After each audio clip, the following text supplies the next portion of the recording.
What's up, everybody? What's up, everybody? Hey. Get chat set here.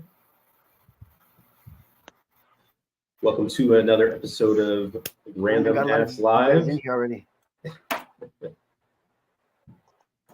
Yeah, we got a lot of people. what's up, man? Hopefully, everyone's Monday is going well. Let us know what you guys are smoking in the chat. For the record, Felipe's not here because Peter didn't ask him. I don't know why. He kind of set this thing up, and then he didn't ask him to come. So I had a few people asking me already. So along those lines, we'll just announce that we've replaced Felipe with Mike, full-time unbanded member now. So it is what it is. Happy to be aboard. Yeah. You know, what are you gonna do? I couldn't pay Felipe's salary. Yeah. It is what it is. What's everybody smoking tonight? Roger, what do you got? I got the Encore Black. Oh shit. See how this goes. Ooh. Hopefully it's better than your internet connection. Is Mike, that mine that's cutting out? Yeah, you're freezing up. Yeah. Come on, I'm supposed to have a bad internet connection. Can't take that from me. Let me see. Well, I'm having the Mil Días Maduro in Edmundo. I've had this one before. I enjoyed it. I wanted to give it another shot. See, the Sublime is the better of the Vitolas. That's what I heard, but like I don't have one, so All right. I can't do it. All right, we'll try to remedy that. I got the Mil Días and Sublime. Yeah, there you go. At least you got one right. This is the Padilla Miami that Matt sent me, so we'll see how this goes. He likes the cigar. It's I can't place what it's reminding me of, but it's got a very similar profile to a cigar that I've smoked recently. I can't piece it together right now. Yeah. You know what's funny about Hugo's comment there? I'm the one on Android internet. He's on all Apple over there, baby. Well, your audio is pretty choppy and robotic too, so don't go gloating just yet. No, I'm serious. I'm serious. No, I know. I'm serious. I fucking hate it. These people. Maybe I just need those straight computer speakers, but then you'll hear the backup. Yeah, not good. I've got mic audio on the EKB level. Yeah. Let's see if I can do anything about it. Yeah, what's going on, everyone? Steve's in the chat. We got James. Everybody's smoking tonight. Uh-oh. Look who showed up. Yeah, buddy. Yes, sir. I'm gonna go grab a different headset. Yep. What's up, buddy? I'm chilling, man. How you doing, man? Pretty good. Oh, he's repping Hugo tonight. I like it. Yeah. So I'll just show Hugo a little my little chihuahua a little love. Yeah, a little chihuahua.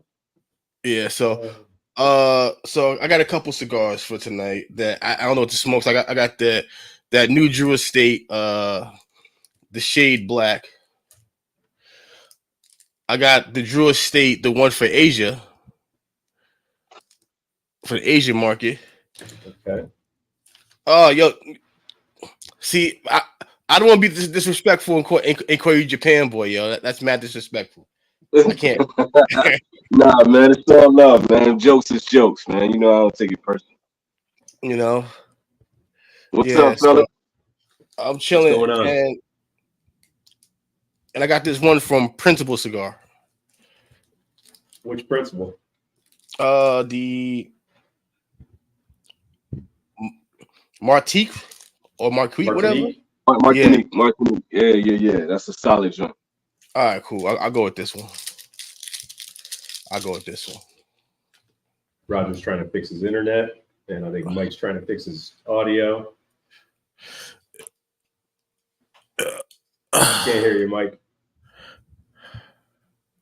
Yeah, if you're talking, I can't hear. Yo, Mike, what? Better. Yo, what? You There live you go. you live in the hood, Mike? Where you guys share internet or something, man? Huh? I said you live in the hood where you guys are over there like splicing internet together, you know? Running the cable from the neighbor's house. Exactly. Nah. I live in a pretty good suburb. Don't you? Don't you know? Don't you know? It's in the Yo. northwest suburbs here. Yeah. Man, yo, now you got me thinking about fucking Bobby's World. Bobby's World? Yeah. I don't know that I've Yeah. seen that. That's been a while. Dude, you never seen Bobby's World? No, I've seen Bobby's World. This has been a while. That was like some before school shit. Yeah. Saturday morning cereal shit. Yeah, for real. I used to love Bobby's World, man. I didn't think I was gonna like that show. That shit was good. Oh, was it Bobby's World or was it Louie that the mom was from Minnesota? That was Bobby's World, man. Okay. Dude, I think Louis Anderson is from Minnesota, isn't he? Okay. That's some I could bullshit just thought it was shit, Louis. though. What do you got over there, EKB? Yeah, I'm trying to decide what I'm gonna do, man. I don't know what to start off with. I got this blood medicine that I wanted to smoke just because I really haven't smoked this cigar since I got it, and it was unbranded. Go to blood medicine. And What's then, up, but KB? I also What's up, got this Innocent? Yo, what up, Roger? What's up, guys? Días Maduro. That's You what I'm smoked that doing. yet? Ah, okay. See, that's what I was thinking, like, I'm gonna see what everybody else is smoking first. See which way I should go. Should I go with the big dog or not? But I see Mike already got a big dog out. You got a principal going. What you lighting up, Roger? I got this Encore Black. Yeah, see, I wanted that too, man. Yo, you know what? I smoked that today, and I didn't have a good experience with it today. The first time Really? I smoked, I loved it. What happened with it today? And the one today just didn't have all it was pepper and cedar all the way through. And I'm like, I don't remember this cigar. Like I'm like, yo, I smoked this fucking cigar 3 weeks ago. Ah, damn, it's like that sometimes. Yeah. What about you, Peter? What you rocking with, man? I got this Padilla Miami that Matt sent me. Nice. Pretty good. Yeah. I was digging the Padilla that I had the other day. The Miami stuff. Yeah, I know the one. That's solid. I actually was enjoying that one. I thought it was going to be a little heavy. I think it started off good for me. I think I got a tunnel in that one later on. I think like halfway through, it petered out on me. No pun intended. Okay. It's just stuck pointing at you. Oh shit. He gone. So how was You know what? Like how was that weekend event, Innocent? Yo, it was fire. But it's fire every year. Every year it gets better and better. Yeah. Like it's so much food. The food there is amazing. The crowd is fire. Tom always brings like some fire whiskey. We got a guy from Poughkeepsie. He brings his craft beers. Then we had a couple other people that brought that were also sommeliers, and they brought like Mitchell's and Great Jones. Mm-hmm. So they brought their stuff, and Tom brought like this 1973 almanac. That was insane. It was just full of flavor. And what's the event for again? Like what it's a charity event. Gotcha. Yeah. So Nice. the only thing that messed it up for me was just the fact that like I really like Kings County Distillery. Yep. And after drinking that almanac, that Kings County Distillery was garbage. Huh. Really? Yeah, I'm like, yo, like going from that to that, Bad transition. Yeah, bad transition, man. Because to go from something with so much flavor to something that was kind of like, because have you ever had any Kings County before, Peter? I have, yeah. Like, so like my favorite from them is their blue bottle. That's the one that they mix everything in. Okay. And and this one right here, I really wasn't feeling at all. I've never had that one. I've seen it, but I've never had it. So but I had some Peerless. Peerless was really nice. Mm-hmm. I enjoyed that one. I had some trying to go off the top of my head, like, because he had like 12 different things there. And man, I'm trying to remember. But on Sunday, I'm gonna have, if you want to come on, Peter, it'll be amazing. I'm gonna have Michael, and I'm gonna have Tom Fisher, who was the guy at the event. He's one of the top 3 sommeliers in well, they say in the world. But you know, he started the bourbon blog. So like bourbon is like his life. So like bourbon whiskey is his life. So you know, so it'll be good for you to come on, because you know you have a whole lot of whiskey knowledge. You got a massive collection. So what time are you doing that? 8:00. Can't do it. Oh shit. I play hockey every Sunday night at 8:00. Oh, you said, oh wow. Yeah. Shit. So Sundays are like, I can do it like 10:00. You know, after my games I can do beforehand, but 8:00 it's our schedule for every Sunday. Shit. Well, yeah. if you can hop in the chat afterwards and ask a few questions, I'll definitely catch it. Yeah. So if he doesn't play hockey, he gets angry, dude. We need to let that shit out, bro. We need to let it out. Yeah, stuff builds up, dude. Yo, next thing you know, the kids are getting like rock bottomed on the floor. So it's like Peter, what are you doing? I told you. Yeah. That's cool. I'm glad the event went well. Yeah. How many years has he been doing that event? 4 years. Oh, okay. 4 years.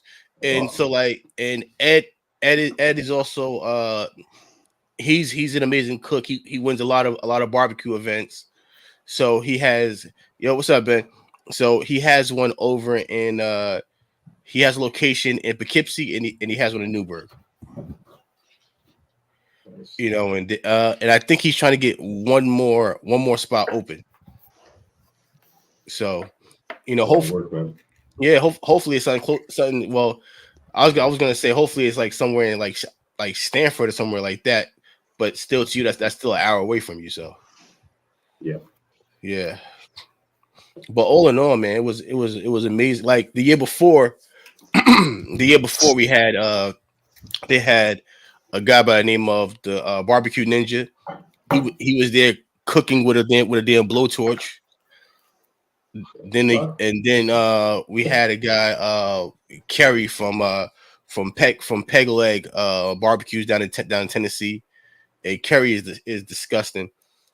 And he went up, started singing and all types of wild, like it was that. As far as food, I would say last year was better than this year. Just because you had and the weather was better also, so they were able to cook the pig and all this other kind of stuff. But all in all, it was still an amazing event. Like the food was still rocking. But I give last year's like a 1 up. Yeah. What's up, Matt? Yo, what's up, Matt? I tried to get Matt in here today, but he's a little busy. He's too good for us. He didn't want to come on. He's Hollywooding us. That's what it is, man. Yeah. He's blowing up on Instagram right now, so it's hard to get him. Getting those shorts going, and he can't talk. It's too cool. It's hard enough to get Carpenter on here. Yeah. No, I'm just kidding, man. I'm just kidding. This is just jokes. Yeah. So, dude, my laptop is getting so hot. I had to put ice pack underneath it. Dude. I wondered what you were doing. I just seen it come up in the screen. What the fuck? Yeah, I'm like hoping it don't. I don't know, man. Freaking, it's not even that hot, dude. But I noticed that last time because inside I test my internet connection. And then as soon as it starts going and I plug in the charger, it starts to overheat. It's just So like what kind of, like, do you have it so that the fans are running super high? you know what, dude? I have no idea. This is my girl's laptop and it's like 4 years old, dude. I should probably get another one. Like walk in Apple, get a new one, man. Yeah, you walk in the Apple, or you know what you do? Just buy a fan for it, like a fan you can plug it, you can put underneath. I've heard of that, yeah. Yeah, just buy a fan for underneath, and that right there will keep the inside cool. Roger's got money, dude. He's just gonna go to Apple tomorrow. No, no. Just throw it down. All that sweet. So I bought my wife I bought my wife a new laptop because I was using this one when I barely like started doing lives, and it used to smell like smoke. She was complaining, so I was like, "I'll get you another one." And just switch them. Yeah, swap them out. Give her that one back. Yeah, give it back. She won't care. She won't care. I promise. Yeah, next you know, he's like, "Thanks, Peter. I've been sleeping on the couch for the last 3 weeks." Yeah, he already sleeps on the couch. He's fine. Sleep on the couch. Oh man. And it's like, oh no. Yo, what's like, yo, what's going on? You snore? What's going? No, dude, it's because my kids like to sleep in my bed, and I'm a light sleeper, dude, and I can't freaking sleep when I'm with them, dude, because they're constantly rolling and hitting me. And how old are they? Too old. 8 and 4. 16. Whoa! You tell them motherfuckers to go in their own fucking room. Fuck that. That cock blocking age is done. That age is done. Like, nah. Like, especially So my the 8-year-old, I could put him in his room, but then halfway Yeah. through the night, he'll just come back, dude. Just fucking lock the door. Yeah, lock the door. Lock Yeah, motherfucking door. Deadbolt. They're gonna have to Yeah. learn to self-soothe Oh, man. sometime. Yo, for real. Right. Let them. No what? Just let them sit there and sleep and sleep on the floor in front of the fucking in front of the door. Right. He'll get Pillows you. in a blanket there. And Yeah, my yeah. wife always tells me it's my fault too, because I used to tell her, like, let them sleep on the bed, like there are Nah. kids, let them sleep, you know, because I was like that. I remember sleeping in my parents' bed a lot. Now that I'm older, I'm like, shit, dude, like, I probably shouldn't have done that. So I sleep on the couch, bro, and it's the best sleep ever because I track my sleep. I used to wear, like, when I used to wear my Apple Watch, then there's like apps to track your sleep, and I got this stupid ring to like track my sleep and like my movement. And it tells me when I sleep in the bed, dude, I have horrible sleep, dude. Like, it'll tell you like when your kids sleep in the bed, you have horrible sleep. Yeah, it's shit. You'd sleep horrible on the couch too if they slept there with you. Yeah, for real. Yeah. The couch is so great though, dude. I lay down, I close my eyes, and like next thing I know, I open them up, and it's been like fucking 7 hours, and it's like, damn, that was like that, dude. It's so like, so great. 4 years old. 4 is the cutoff, man. You got to get him out the bed by 4. Gotta get him out the bed by 4 because you gotta remember, like 2, 3, and 4. Like at 3 years old, they still pee in the bed a little bit, man. So like, you know, you don't want to go up and keep have to deal with that. So around 3 or 4, kick the or you know what, or you know what you do? You set up a little fucking get some like sleeping bed, like some like those damn camping shits and have them sleep right there on the floor. Yeah, that's true. Like Keith said, I love sleeping on a couch. Me too, bro. It's like camping. I feel like I'm camping. I'm like, oh, Fuck that. Cool. Just listening to you justify your kids taking over your bed. Nah, fuck that. Like, listen, I don't pay like the mortgage to sleep on the couch, bro. That's exactly. My bad. Like, you know, And I would pay for a bed for you to be sleeping in my bed. I paid for you. You got to use that motherfucker, man. Yeah. I need to be able just to like roll over and just like and grab something like, yo, like all right, and just cut, like next thing you know, you roll over to grab something, you grabbing a little fucking head, you know. Nah, dude. The thing is, my oldest has a tick, dude. My oldest has a tick where he's always like grabbed ears, dude. If he takes a nap with my brother, he's like grabbing his ear. So he used to do that. Now my youngest has a thing with like lips. So he'll be like rubbing your face all night, dude. So I'm trying to sleep, and this dude's grabbing my face, and it's like, dude, I can't sleep at all, man. I can't. Roger, what kind of drugs were you doing when you had your kids? So I can tell people this. Stay away from fucking. Yeah, for real. I don't even want to tell you, man. Yeah. Shit. Dude, I got it made in my house. My wife has a bedroom and I have a bedroom because my wife fucking snores. And I'm not down with that. I can't sleep. So if the kids do wake up in the middle of the night, they go to her room. They never come to my room. That's the thing. My mom always lives. Yep. Nice. Yeah. I can't sleep on the couch. Beast, man. Nah. I can't sleep on the couch. It fucks up my back. I got a sleep number that I have set on like rock setting. Because if I'm not like flat, I wake up all fucked up. It's bad. So like when my boys are here, like the oldest takes the couch, and the youngest one, he goes and he's on the floor. I got the bed. Like because I asked him, I said, do you guys want a room? I get you guys bunk beds. There's like nope. The oldest says quick. He's like nope. I got the living room. So the living room is like his little man cave. Yeah, That's nice. cool, man. I like it. Yeah. So I'm with your son on that one. yeah, well, yeah. Watch, I'm gonna post a short where like I'm trying to get in my bed with my youngest in there, and watch, you'll see. He doesn't even speak, bro, but he can say get out. He's like, go over there. He's like, get out. And it's like, all right. Your kid telling you to get out of here. You getting punked already? Oh shit. This is so Roger. You don't know how good this is, man. What up? What up? Yo. That's what I get for spoiling my kids, man. Like I've always been too much like that, man. So it's just kind of bit me in the ass. Here's the thing. The reason why you have boys is because with a boy you can go up and whoop that ass without having like. With a girl is different. You gotta be soft and gentle. With a boy, you can just tell a boy, yo, get up. Like, what are you doing? Like, get out of here, man. You know, like with a girl, it's different. I'll with a still boy, whoop her ass. You know, like. You know, like with a boy, you can literally just go up and just like stomp a mud hole in his ass and tell him like, "Yo, get up out of here, man." Oh goddamn! Jesus. Yeah, man. I think we got slightly different parenting methods. Slightly. Listen, you know what? Here's a funny thing. If you ask my oldest son, I beat him twice my whole life. He got beat 2 times. And this was probably like when he was like in first grade, and still to this day he swears he was like tormented, tortured. Like, oh, you don't understand how bad that belt felt. And like the thing is, after I did it, I felt bad. Yeah. So I was like, they're guilty. They're guilty. Yeah, I did. I felt guilty, man. I was like.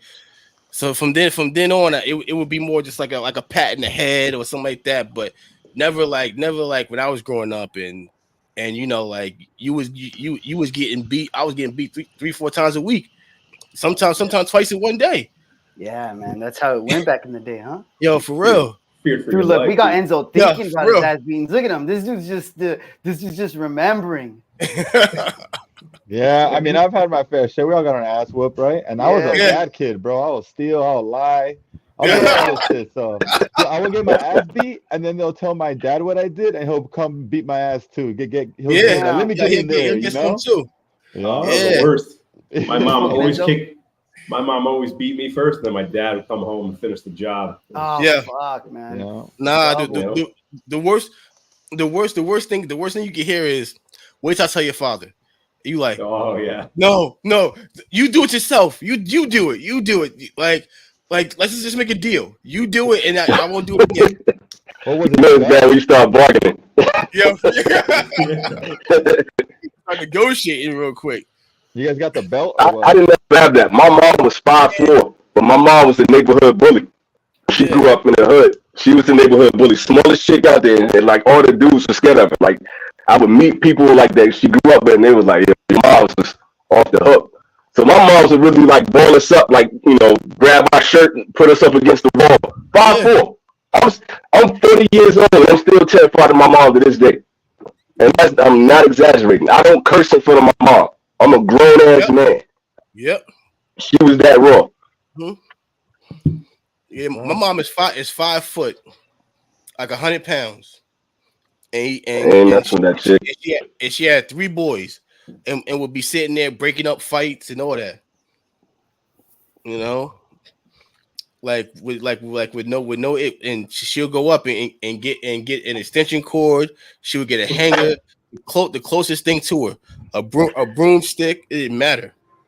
Did y'all watch Eddie Murphy growing up? Did y'all watch like Delirious or Raw? Of course. Of course. Y'all remember the joke where he would talk about his mom like had the shoe that she could throw like a boomerang? Y'all remember that joke? Wow! And be like, oh shit, that was my aunt. My aunt was literally that chick that like she would take her slipper off and she could hit you from the other room. And that shit happened numerous times. Like my cousin would be talking shit, like, oh, you out some bitch ass, pow! And the shoe would come from the other room. It was the funniest shit in the world. Like that's some hood shit though. I know that don't happen to everyone, man. But like, she really Kaylin will probably be the only one that could probably realize. Well, I would say relate to this story is like you remember that the green in those blue cans of grease. Oh yeah. Yeah. Last forever. Yeah. My cousin went up. He tried to run. I don't know what it is, but all of a sudden, like moms become like shortstops and third basemen because all of a sudden they become accurate as fuck. My cousin tried to run, she threw it and popped him in the back of the head. I've never seen him drop so fast. He dropped down. He was like, I'm gonna call the cops. She said, all right, here's the phone. From that moment forward, I said, nah. That being said, man, I can't do that to my kids, man. Like I'm tough. I'm tough as hell. I'm the tough pops, but I can't do that shit. They can't sleep in my bed. They ain't gonna punk me on some Roger shit. But I ain't throwing like cans of like Murray's pomade either. Like it's just like I got some stories. My grandfather was like Pops from Boondocks. I seen him beat my cousin one time, and he was beating him with the belt like normally like you fold it up. No, he was beating it like throwing it. Indiana Jones. Yeah, like he went up and caught my cousin around the ankle one time, and he yanked it. He see it wasn't coming. He yanked it back. My cousin did a backflip. It landed and tore him up some more. Yeah, man. Yo, listen. These kids got it good nowadays. Enzo, what are you smoking? I pulled out something special for the occasion since let's see. Yeah, let's go. Peter invited me, and then he told me last minute, so I was scrambling. So I was like, "Let's get it." Nice. Killing out with the big dog. Okay. Fancy. I was like, all right, I'm out here with EKB, with Guilty, with Roger, meeting you guys for the first time. Yeah. Hey, man, what's up, man? I might as well bring I'm glad to finally meet you, too, man. Yeah. Sir. What I had to bring it out for the boys. KB? I wouldn't do this. Nice. I'm trying to be like Mike. I want to be like Mike. Yeah, sometimes I dream that he is me. What do you guys? I just got here. What are you guys smoking? I got the black, dude. I didn't see what Innocent smoking. So I got this one from Principal. Peter, what's the name of this guy right here? Martinique. The Martinique. I heard that one's really good. I haven't tried it. But I heard that one's really good. It's not bad so far. Solid. And then Mike, is that the Maduro or the original? It's the Maduro. I got a like 3-4-year-old regular one too. Okay. Because I found these in a shop and I messaged John Huber. I was like, dude, why does this one not have a footband? And he was like, well, like 3 or 4 years ago we started putting footbands on. And I was like, nice. Shit. Yeah. That's cool. You hit them up real quick. You just call them and you ask them a question. The dude will respond to your messages. Yeah. There's a few manufacturers like that where they'll respond to you. John is the man. John is one of the coolest human beings ever, man. Yeah, John is that dude, man. He's real good people. And when you're able to be able to speak to the brand owner, it gives you a deeper connection with that brand. You're like, you know what, like I want to support him. Yeah. Big facts. Well, and it was just like a shot in the dark on Instagram. I'm like, I wonder if this fucking guy will respond to this. Yeah. He'll know. Like, he'll have the answer. Mm-hmm. That's dope. And so The only time he left me on read, I was trying to intern with him. He left me on read. Oh, yeah. You don't talk to me, KB? He reached out to me one time. He was just like, "Yeah, man, I watched the show. You know, it's really cool." Blah blah blah.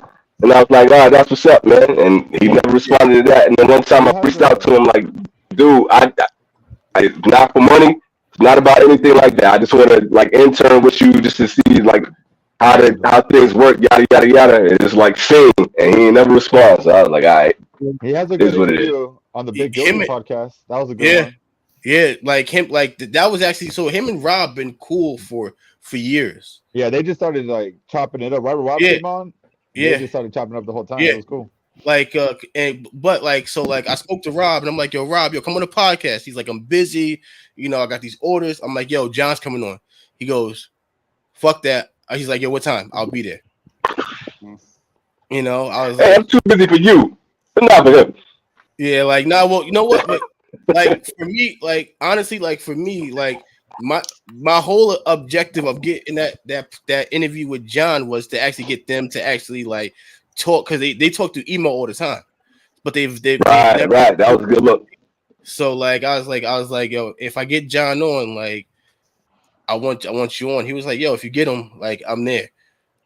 So like it was good to actually like connect those two. You know, that's dope. But the thing and the thing I love too was like, yo, we didn't talk cigars. We talked cigars for 5 minutes. The rest of the shit was about everything else, about longboarding and you know everything else that he's into. Kick, push, coast. Yeah, you know, well, because you know, like, my bad, I didn't mean to cut you off. No, I was gonna ask Mike about the Mil Diaz, man, because this thing is turning up now that I'm getting kind of part of the way through it. It was like. It was okay at first, now it's like, okay, I see what everybody's talking about now. Is you the same thing? Yeah, I've been struggling with the draw on this thing the whole time. No. You hate to hear. Know what? Know what? I'm not the biggest fan of the Maduro. I'm not. Word? Yeah, right. like thanks for coming on the show today. Yeah, but I do love the this year's edition of the Mil Diaz, the Torpedo. Sure. That one right there is fire. Like the flavors. I haven't had that joint yet. The flavors are good on this thing. I'm just getting shit ass smoke output. Yeah, that kills the whole thing, man. You can't really appreciate it because this thing is drawing beautifully. You're not really gonna appreciate it if you're not getting the full effect, man. Yeah, I mean, that I had sucks, one bro. already. I'm sorry. It was pretty good. I was about to be like, "Oh, Peter, man, I don't know, man," and then that joint just went to another level. Like, wow. So let me ask you guys a question. So like, who are you guys' top 5 brands right now? As far as companies, like who do you think is like doing their thing right now? Go first, Peter. I mean, I'm a Dunbarton guy. I'm a Crown Heads guy. Mm-hmm. Who else? Foundation always is solid throughout. Mm-hmm. Fuente for me, you know, usually does pretty good, and then Placencia. It's always those 5 for me. I never go wrong with one of those 5. I'll piggyback off of that because the only one I was going to add in there right now is Cavalier. Because that's pretty much my list too. Yeah. Cavalier makes that's pretty much my list. I'll be a fanboy and do it like Dylan. Sanj. Yeah. Hey. Not mad at that. Would you get paid, Enzo? Would you get paid? Yeah. Lambo is on the way. I just keep getting these bombs. Yeah. Yo. Mine would be the same pretty much, dude. And 5 is hard because I thought, 5, that's enough to fit everybody that I like. But no, there's too many good cigars out there right now. I don't really have that much loyalty to certain brands because every time you guys said something, it's like, yeah. Yeah, you go by price. Yeah, Roger's $100 and up, sticks only. Yeah. He's baby Eric.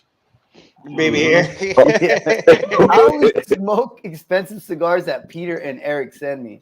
Oh, he's baby Eric. That's E Junior.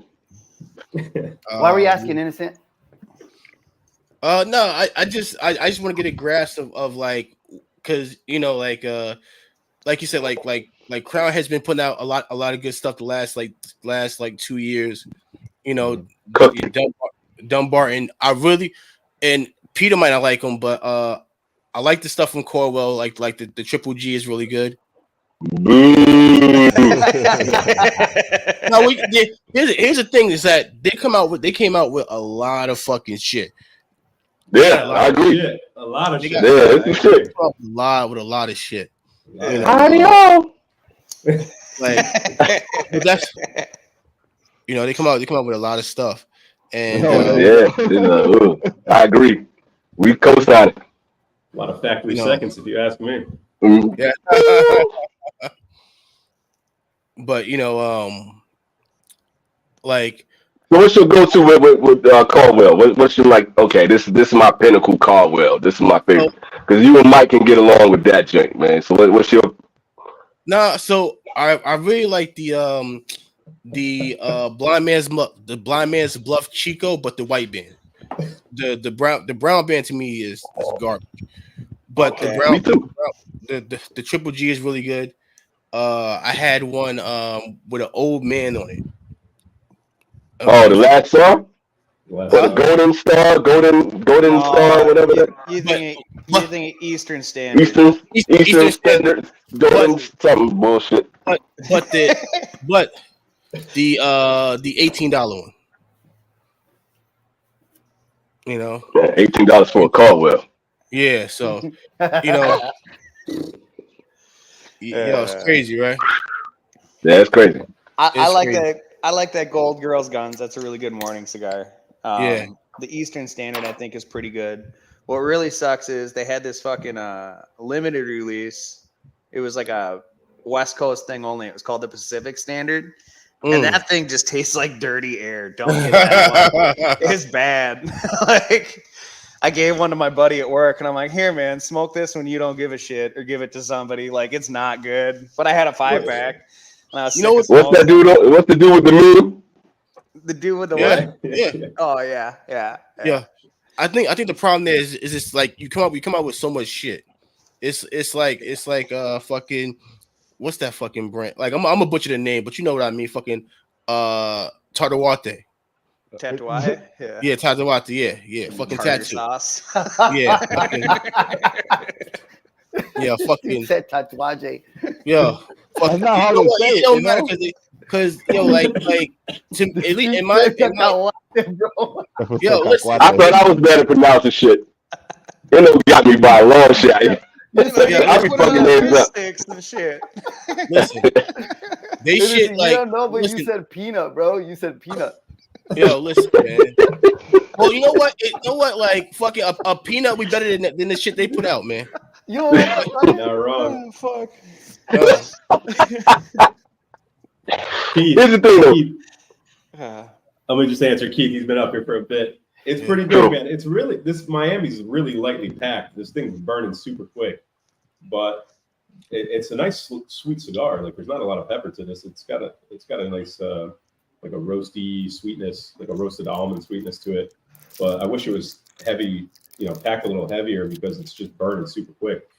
Sounds delightful though. Yeah, like super smooth. Like super smooth. I could be like Enzo, and I could be like Enzo and say like, oh my favorite brands are, and I could throw signs at them, but then they'll be like, no, that's a homer move. Coming from you, yeah, exactly. Well, clearly you just don't want to get beat again. Yo, oh my god, yo, listen, man. $1,000 shoe come flying. Yo, listen, man. All of a sudden you hear some fucking Indian drums come out of nowhere. You motherfucker pop out of nowhere. Daddy's home. Yeah. Y'all ever notice every time sounds come on, I don't say nothing. I just go.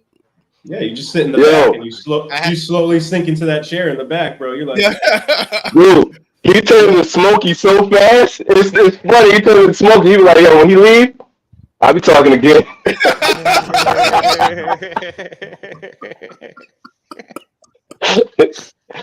With Sasha, I shut the fuck up. Legally. Yeah. I'll be talking again. So that's your first bowl, right, Enzo? This is my first one, bro. It's super smooth, man. Yeah. I could literally retro the whole puff. Yo, and you know, yeah, man. Because LFDs supposedly, well, the ones that have smoke too, they're like pretty peppery. So They're usually heavy. Yeah, so this one is super smooth. I could literally just retro the whole puff. It's nice. Yeah. oh, Dude, when that vanilla, that bread start coming in, it get it's butter. It's nice, man. I'm still new to this shit, so I don't get any of that. Did you did San send you some of those original LFDs from the basement? Who are you talking to? Me? Oh, Kalen. I was about to say I don't get shit. Not yet. Yeah. Not yet. I opened those up and I smoked, and that was my first bowl I ever smoked. That he was like all the bulls now won't taste like this one right here. That one had. How old is that bull? How old is that one? Do you know? It's the original, he says, right? Original, probably maybe 2011, something around there. And when did you smoke? I know that's money. I hope you'll send that out, man. I can't. I ain't get my hopes up. I smoked that one like 4 months ago. So it had some good age on it. Yeah, Peter. If you say 2 years on that bull is good, now imagine. Exactly. Yeah, man. Yeah. Exactly. Yeah. Exactly. Enzo. The longest aged one I've had is 3 years, and it was so good, dude. I got a box that has like 3 years on it. I have a box that has like 2 years, and then I just bought 2 boxes last year, so they're fresh. But you're gonna hold on to those, then, huh? Oh yeah. I don't do the special occasion cigars anymore. That would be a special occasion cigar. That's one of those like, yo, it's somebody's birthday. You know what I mean? There's this like kids graduating. Let me light that up. That's one of those for sure. Yeah, and to be honest, I've been really lucky finding them at MSRP. I've been paying $18 for bowls. Around here. So when I find them, I just buy them because I gift a lot of people bowls because I see them going for $35, $40. People can't even find them. So, you know, just today I packed one up for Frank, Texas Cigar Society. He hasn't had one, so I sent him one. It's a newer bowl, but you know he's never had one, so you know whether he smokes it or ages it, it'll work for him. That's good for you, man. Because out here in Cali, fuck that, dude. One of these. I went to my local B&M, my local one, the one that I frequent. I saw that he had one in the top corner. It wasn't even had any price tags, just like in the top shelf corner. And I was like, "Hey, are those for sale?" He's fucking Armenian, so he's like, "My friend, for the right price, anything's for sale." I was like, "What's the right?" He goes, "I go, what's the right price?" This guy tells me $200 for one. Fuck out of here, man. For one. Get out of there! I hate that, man. I hate that gouging shit, bro. You can't find them anywhere. And I was like, "Man, fuck you, man." Fuck that. Yeah. Wow. After that, I would clear the whole counter. Yeah. I'm racist now, bro. That's And then last week, I got in a car accident with fucking Armenian. So I'm out for heads now, bro. You're Mark, man. Mark's man. Yeah, for real. Where are you in Cali, Enzo? Where in Cali? LA. I'm in the Valley. Okay, bet. All right. Yeah. Yo, you want to hear something crazy? In New York City, the places that make the best pizza are the fucking Armenians. But you won't know. You won't know it. They'll have the Italian flag all over the place, but the Armenian. Yeah. Cali is gouging, man. I'm so glad I'm up out of Cali, man. That shit crazy. That's wild. That shit's wild because the bowls in my area are right around MSRP too. Last time I found it, I only was able to find one. It was like the last one in the box. I was bummed, but like luckily, at fucking $18, swoop them bitches up. Oh, that's amazing. Luckily, this one was gifted to me, so I pulled like it out for this one. In New York, they're trying to they're fighting to put a cap on it. They're trying to put a 50-cent cap on cigars. That's what we got. Yeah, so they've been fighting for that, you know, because like whenever I go to Martinez, me and him talk just about what's going on, and he was like he was saying that it's pretty close. So he was saying hopefully by either June or July, New York will end up changing that law. Nice. What would you guys pair with the Bull? I'm a coffee guy, dude, because that cigar is just it's perfect with coffee or like a cream soda. Yeah. Sure, that cigar is just light, jelly, graham cracker, sweet. So, I would. Hey, yo, Peter, did you smoke that Mel Prius that I sent you yet? I haven't. Yo, that Mel Prius is really, really good. Malparidos. I'm sorry. I'm sorry. The Tatawa Jays and the Malparidos. No. Hey, we gotta get a shirt of just with Enzo just mispronouncing shit and motherfuckers, all the Latino cats correcting them. That shit would be gorgeous, man. That shit would be great. Yo, you want to hear a funny story? So my oldest son's mother is Dominican. So back in the day, we used to live in Washington Heights. So I go to the store. Yo, Kaylin, homie is darker than you. Homie is. I believe it. He's like David Ortiz. Akon. Yo, he's like Akon Black. I'm like, yo, man. I know Black Poppy. Yo, I don't speak no English. I said, what? I said, you darker than me. What you mean you speak no English? He goes, me Dominican. What? What you mean you Dominican? I'm like, yo. I went back to the crib and I'm talking. I'm like Ivana. I went over here and this guy told me he don't speak no English at all. She goes, yeah, dummy. Haiti and DR is right there. I'm like, yes. I'm like, well, most of your family is light skinned. She's like, yeah, but man, I came back to the house so pissed. I said, for now on, you going to the store from now on. That's Washington Heights, though. We had a wedding, and shouts out to the homie Fred getting married soon, man, with the proposal right there. Big shout out to Fred. Shout out to Fred.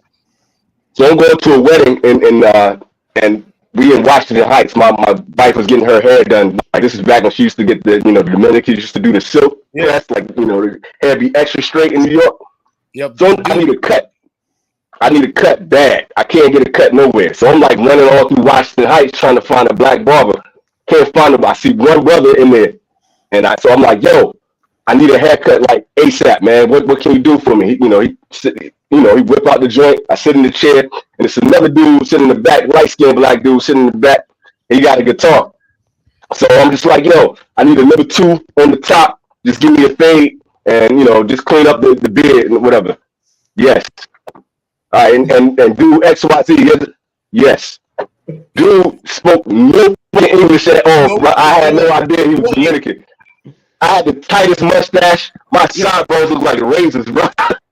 My shit was.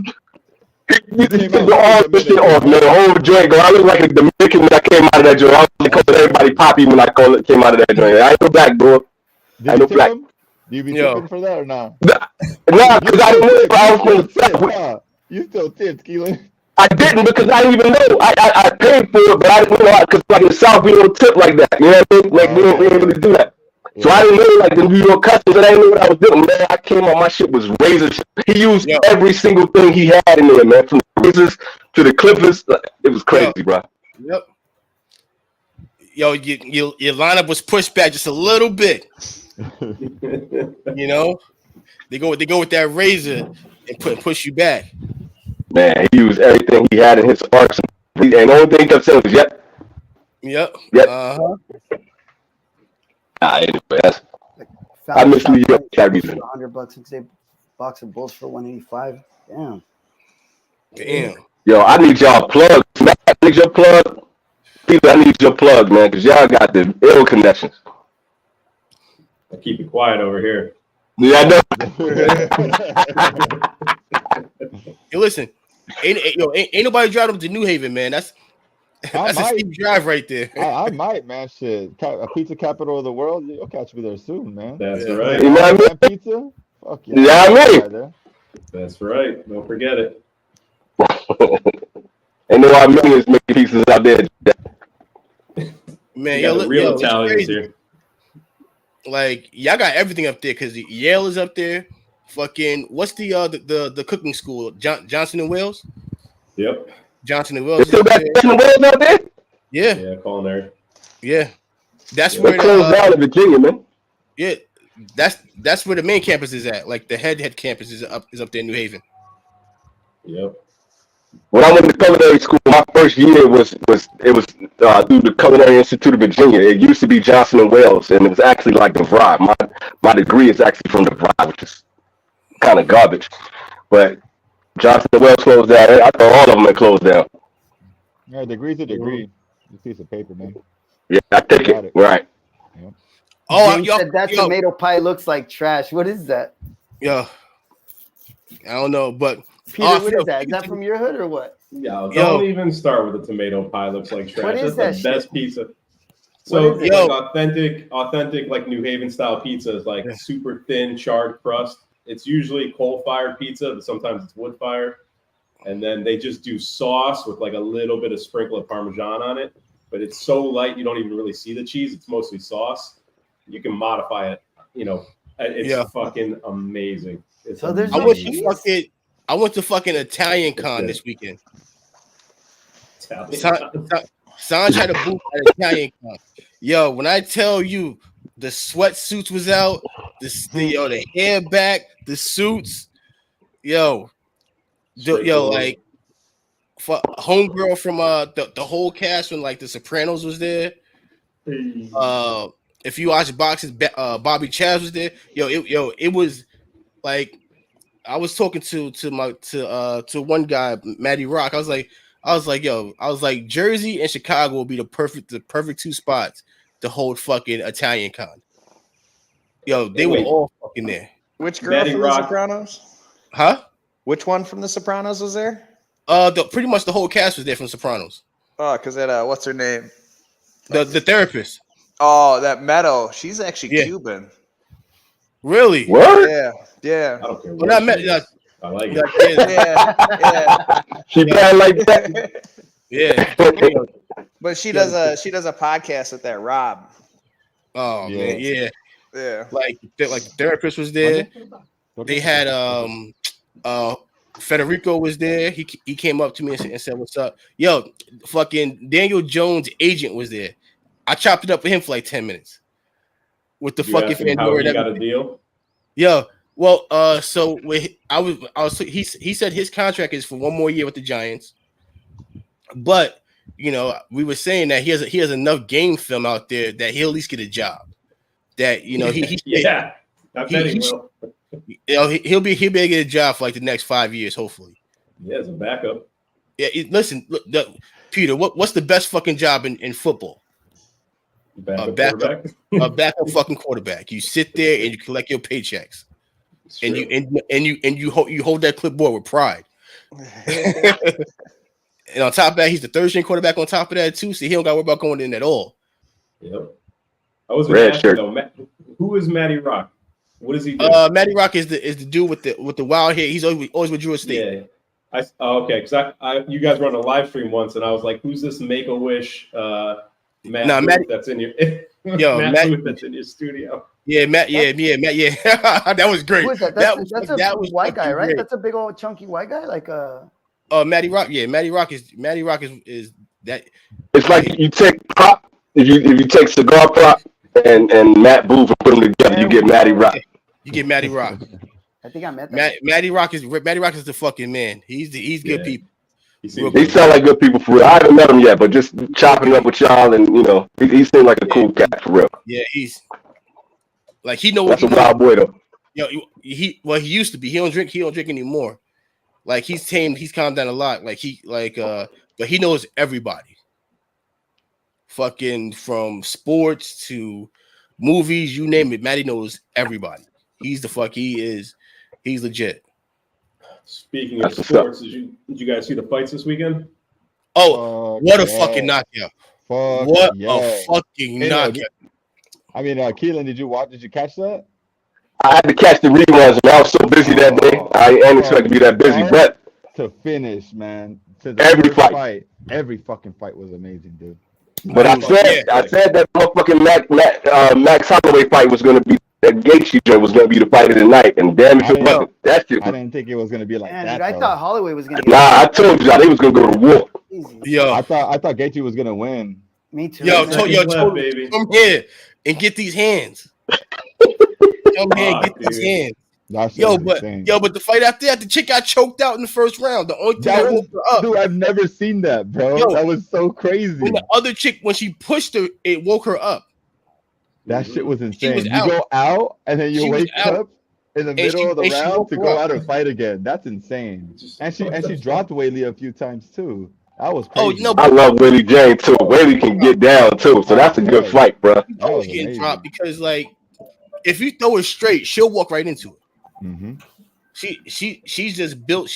Because for a fact they're not allowed to test those Chinese athletes. Yeah. You know that. I was heartbroken with the Oliveira fight. I was like, fuck, he was doing so good the first round. Yeah, that fucking Armenians, man. That's my son's favorite fighter right there. He loves Oliveira, man. That's his guy. Yo, the second Oliveira, I text him right away. What happened to your boy? Yo, Dad, stop playing with me. Yo, I'm just saying what happened, man. Yo, stop playing. I'm hurt right now. I said, yeah. I said, because you pick bum ass people. That's why. Nah, what do you? But that's the thing. A great champion, man. What you talking about? Yeah. The great champ. Islam is gonna have a problem with this dude.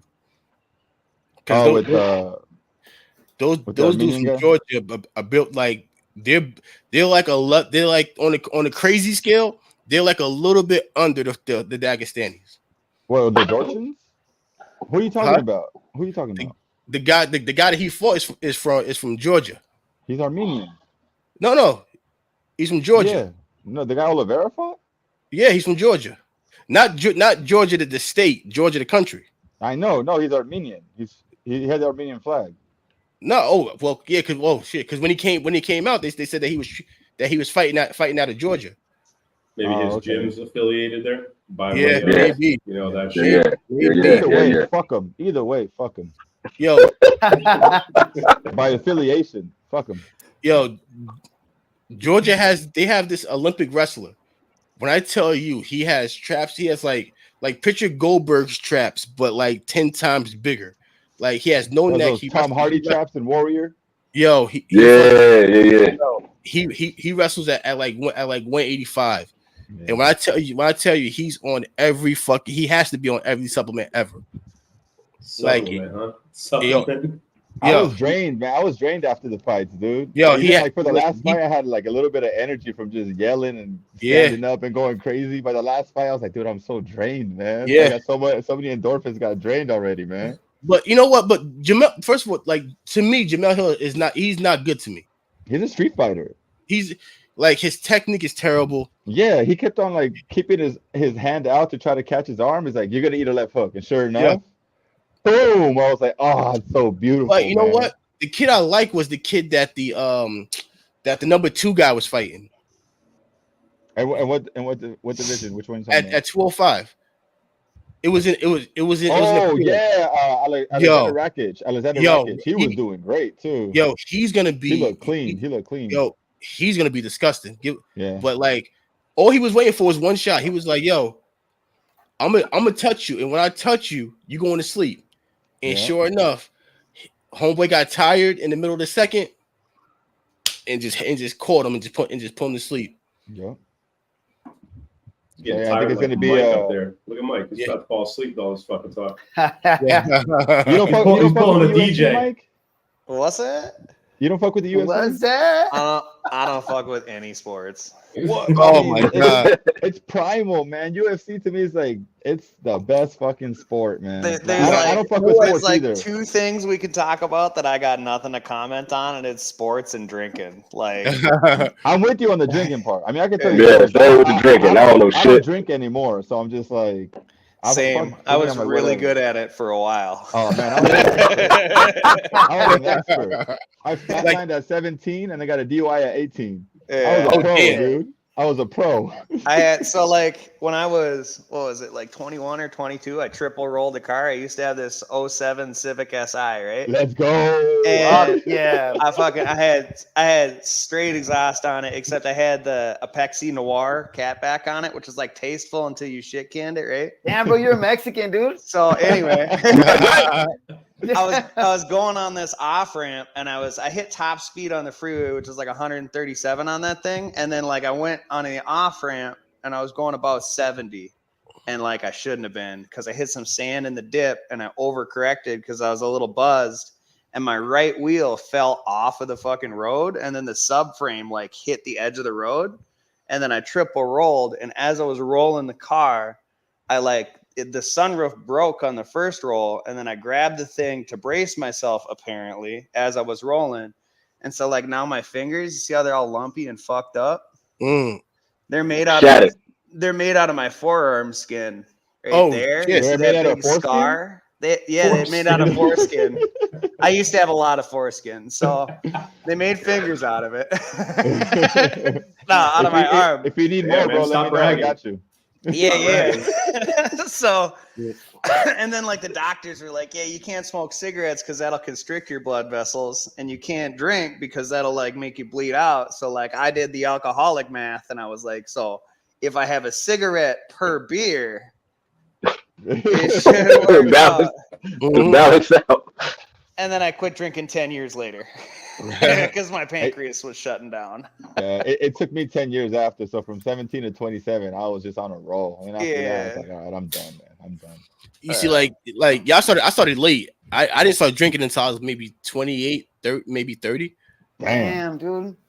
You're like what, 60 now? 62? Yeah. Black don't crack, man. Yeah.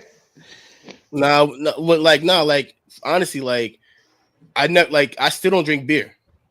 So the only thing I do drink is seltzers. Yeah. Yo, listen. The bear claws. I will fuck up a hard cider. But like as far like now all I drink is whiskey. I used to drink tequila. You know. Yeah, tequila was my shit. I love tequila. You know. But I knew you were gonna say that. as far as beer, can never do it, man. Yo, I remember as a kid, I used to get confused thinking that Coke 45 was ginger ale. Oh yeah. Yeah. Number 2 tonight. Yeah. There you go. Yeah. Nice. Gotta go with the classics. Yeah, that number 2 is nice. Very good. How you liking that bull, Enzo? Oh, it's amazing, man. Is that your first bull? It's my first bull. Check it out. Still got about an hour and a half left on it. Yeah, I mean, you got if you guys are gonna be on for 3 hours, I might as well pull out. It sucks, man, because I say no, I don't do this. I don't have a fucking ring light, so it's dark as shit for me. When you guys are all lit up and shit, I was like, damn, I'm fucking up. You wanna know how I get? I set this fucking light on a 4-foot ladder over there to get it so you can see the cigar good. Yeah, so I'm like, you can't see shit, man. Ring lights are for girls doing makeup, dude. It's my first time. No, I shouldn't say that. I think Matt has to I never did this. Oh shit! It's my first time here, guys. Yeah, we're breaking you in, Enzo. Yeah. Yeah, dude. I have a Milwaukee. I got a Milwaukee floodlight. That's the first lights I ever used to use. I had 2 of them, but it would look harsh, so I would put like tape paper over the front of them just to like chill it out a little bit. And I saw a video on it, and that's what I used to do, bro. You just got to use what you got. All right, Mac, you wilding out now, Mac. Come on now, like let's not do that. I haven't had the shark. I've only had the number 2. Dude. So, bro, the number 2 and number 4. They. I mean, like if you don't want to spend $30 on a shark, then go with the number 2 and number 4. I totally understand that, but come on, bro. Come on, don't do that. DC Shark is the best Cameroon there is, bro. Like it's so fucking good. Come on, man. For me. Let's not get crazy tonight. I mean, not according to I almost did it, but I kind of want to. That's the best one, right, Mike? That's the best one, right? I happen to think. Yeah, listen, I'm not mad. It's the most complex of them all. That's why I didn't look it up. It's funny when EKB points at the shark. It's mirrored. So EKB points. Have you seen that meme? I'm pointing to the wrong people. My bad. Have you seen that meme of Usher when he's like thinks he's in the middle and he's like sitting? Yeah. That's exactly what I think of every time EKB is pointing. I'm like, that was Usher right now, dog. My bad, Mike. You were saying about the Cameroon. Well, that DC Shark is super fucking good. It nails that. It is that awesome aged Dominican flavor that Fuente does so well. Mm-hmm. You know, but it's straightforward all the way through, kind of. But it's a really good note that it hits. You know, so it is the best Don Carlos. Is it better than my Cameroon, man? The RS-88. Yeah. I mean, the reason the RS-88 landed a little higher in my shit is because it's so fucking cheap. Yeah. It's really good. It's so good for the cost. It really is. For the cost of it, it's amazing. Yeah. But the Noir is better. And it ain't that much more.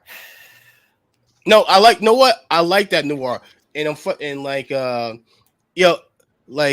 was trying to get him on my podcast so I could talk about it, but you know, I guess I'm not big enough for him to respond to my emails. So, oh shit, you'll get there one day, bro. Keep dreaming, man. You'll get there. I know. Tell him I'm big guilty, not small guilty, bro. Yeah, I know.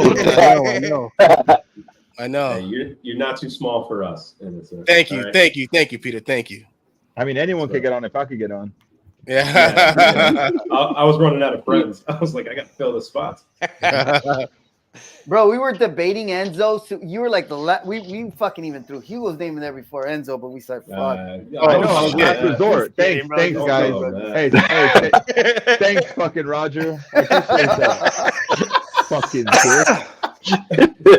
He's all like, we literally wanted anybody else, but we knew your ass would be there. Yo, Enzo, think about this. They probably picked you before they picked me. Hey, no, you know what That's I told him, true. Enzo? I was like, Peter, I'm like, let's ask Enzo. I'm like, but I think this dude smoked his one cigar for the week yesterday. I did, but I made an exception. But thank you, bro. You only smoke once a week, for real? No, fuck you, Roger. Hey, we literally had to debate like who to bring on. We invited like 10 people. Only 6 of you guys agreed to come on. I know, and then the dog had a flake for me to be in here, so I wouldn't even be in here if he flaked. No, we can have more than 6 people on. Yeah, but I mean, it gets like you said, it gets crazy with more than 6 people. It just gets a little hectic, you know. I used to think it gets crazy, but usually people just chill out. Like I know sometimes when there's a lot of people, if I don't have anything to say, I just. Oh, that's probably what Peter told me, just to be like, nah, not Enzo. Well, you know, as long as Innocent's on the podcast, he'll do 90% of the talking, and everyone just kind of filters in around him. Yeah, that's true. I got here, and I couldn't say a word until Innocent shut up. That's why. No dead silence, though. There's no dead silence. It's good. Yeah. And the moment you say that, Roger, it's dead silence. It's dead silence.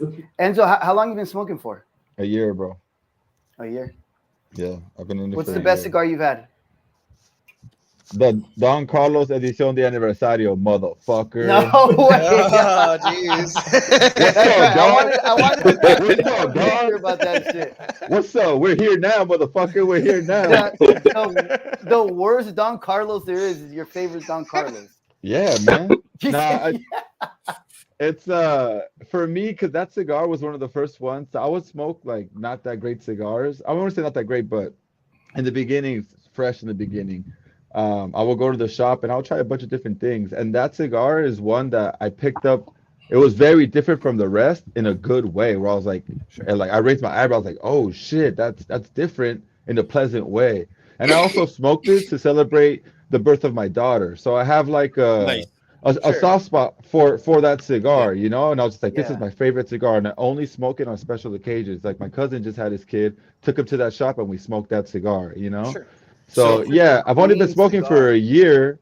And for me, it's like a celebratory cigar. So I'm like, damn, that one's my favorite because it's the first one that I was able to not really pick up a note, but it was different from the rest. And I was like, oh, damn, this is crazy. It's like a different experience. Cigars are like, they're not all the same, you know? So that's a cigar that did that for me. So then when you trashed it and called it a different name, I didn't trash it, bro. Oh my god. Well, you're calling it the personal reserve, and you're calling and you're saying all this shit that. Hey, I corrected it in the end. I said it's whatever the aniversario, whatever the fuck it's called. And then what else were you saying? You're all like, man, like this for a Cameroon. I was like, this motherfucker, that's a sun-grown rapper, you know? I was just like, oh hell that no. cigar is a clean cigar, dude. Like it's a super clean, smooth cigar. Like it's super clean. And I remember like usually sometimes when I go inside, my wife would be like, damn, that cigar smells stronger. That cigar wasn't good. Or you could still taste it like till way later, dude. And that cigar is like a super clean cigar, like super smooth. So I could see why when you barely start smoking, like that is one thing that you end up liking a lot, is just something that ends up being like a clean, smooth cigar. So I could see why you liked it. It's just for me, dude. I think I was expecting more because it's an expensive cigar at the same time, bro. It is, especially over here. It's $50, so I pay $50 for that cigar every time. A lot, man. So, and the thing is, at my B&M, they have them like set up. You know, like they look super clean, and it's just, you know, you expect something out of a certain cigar, but when you. That's the same thing with the price, bro. Like the price thing is what. I didn't trash it. You tried to say you don't, bro, but you fucking straight took a dump on it. Took a piss on it after, bro. Like, did I trash that cigar? I just didn't like it. I smoked the whole thing. Doesn't it hurt when one of your like reviewer friends trashes? Literally the meme that you did with Vince McMahon. That's how I felt, bro. And I was just you just start crying and you're like, nah, man, please. I literally went to the gym and was hitting rounds on the heavy bag like, fuck Roger. I thought like, okay, this dude likes the cigar, like all right, whatever. But then you saying like you have this connection to a cigar, and it's like, damn, that like. You know, basically it's saying bro. like, fuck your kid, fuck everything. No, dude. Fuck your couch. Fuck your couch. Yeah, more boots on his motherfucking couch. This dude has like such a good justification for why he loves that cigar. I'm like, oh fuck, okay. I'm like, damn, man. Hey, Enzo, you know what? What's good? I will say this: at least you didn't have to go through the cigar bit phase, because I'm pretty sure all of us have been through it. And maybe if Roger probably hasn't been through it either. But like. Back like when I first cigar bit. So cigar bit, like when I first started, I thought I was getting good shit for cheap, not knowing that smoking dope, all second, they smoking dry as fuck, 24/7. Yeah. Smoking all dog rockets. You like, damn. How did you get started though? What got you into cigars though? Me? Yeah. Yeah, that's what it was for me. Before the baby shower, since I'm sober now, I don't do anything. I wanted to do something to celebrate the birth of my child. So then I went to a shop and I went in there and I was just like, oh, I want to learn about cigars. And then I said, oh, why? They broke it down for me and they're like, why do you want to get into it? You know? And I was just like, oh, I want to celebrate the birth of my child. So he's like, oh, what? He's like, is your first one? I was like, yeah. So he goes in there, he's like, these are our Cubans. I was like, oh, all right, whatever. And he's just like, here, man. On the house, go ahead and enjoy that. And I was like, all right, cool. So I was sick. It was like cold and a little raining outside, and I was smoking it, and it was a Partagas. I ended up smoking that, but I didn't get to finish it because my girls are like, we have the baby shower tomorrow. You're sick and it's cold as fuck. Get the fuck inside. So I was like, all right. I put it out, and then I went back to that shop. The guys are like, when you're ready, I'll give you my secret stash. So then I go in there, and then he gives me like a bunch of Cubans, bro, and I pay him $500 cash. Gives me like 25 Cubans. I go home and I research them. They're all fucking fake. All of them. Oh, God, yeah. All of them. Yeah. So then, did you like it when you smoked it? No, I wasn't. I wasn't able to enjoy it. I was just like, it's fucking cold out here. The whole experience was like, but I really wanted to. I was forcing it, you know. I was forcing to try to like it, to enjoy it. And then, dude, I had to hassle that guy for 4 days because he didn't want to give me my money back. I gave him $500 cash. He's all like, "No, man, ATF, I can't do it. ATF, it's illegal. It's illegal." And fuck out of here! You got somebody some fake money back. I finally got my money back, bro. After hassling him, I was like, "Bro, I had to get ghetto on him." I was like, "I could find you, bro. I know where you work. You don't know me, motherfucker." I had to get fucking ratchet on that fool. And I was like, "I know exactly where to find you." And he was just like, "All right, here's your money." And guess what? Guess what ethnicity he was? Armenian? Yes, sir. You got a long history. Yeah, for real. No wonder I heard you. That's some Cali shit all day though. Yeah. I was like, I don't know what it is over here, bro, but like every cigar shop out here is owned by them. It's like Indians with 7-Elevens out here. You don't go into one shop that's not owned by an Armenian. I'm like, fuck, man, this is some bullshit. This is like Enzo's arc story. He's gonna be like a villain by the end of like a cigar. All our Armenian friends are like, fuck this, dude. Like, yeah, you're gonna see a report. Racist cigar smoker. Yeah, for real. No, but coastal on the cigar shop. But that's how I got into it, to celebrate the birth of my child. And then sorry, that's the origin story right there, bro. Yeah, for real. So sorry to cut you off, Roger.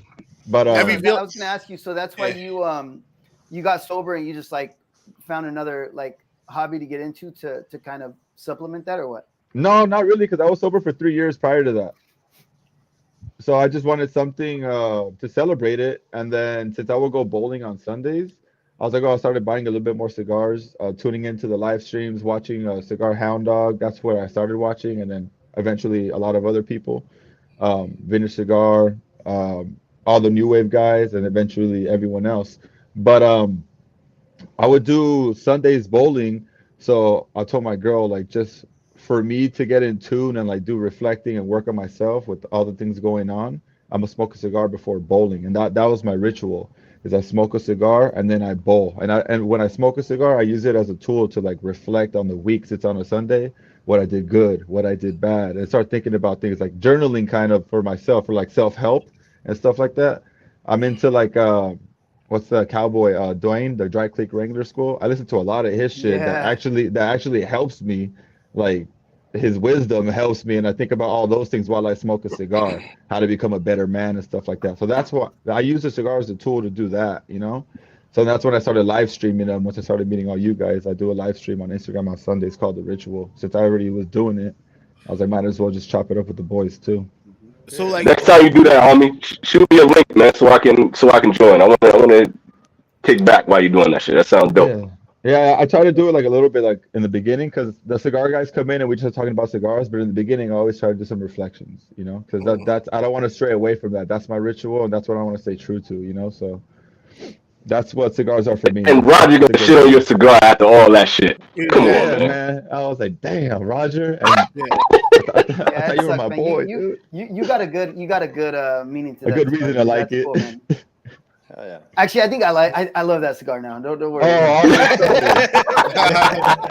All of them. No, man, that's cool, man. Like if you would have said, stick to your guns, homie. Say it with your chest. If you would have said like, I love that cigar because it tastes good or something, it's like, all right, man, we just have different tastes. But you have like no, really good, I can't even. I'm not gonna lie to you guys. I can't even profile a cigar right now. You tell me what I'm getting off of this. I don't know. I just know that it's smooth. And I'm enjoying the hell out of it from this experience I'm sharing with you guys. You know, that's what really matters right there, homie.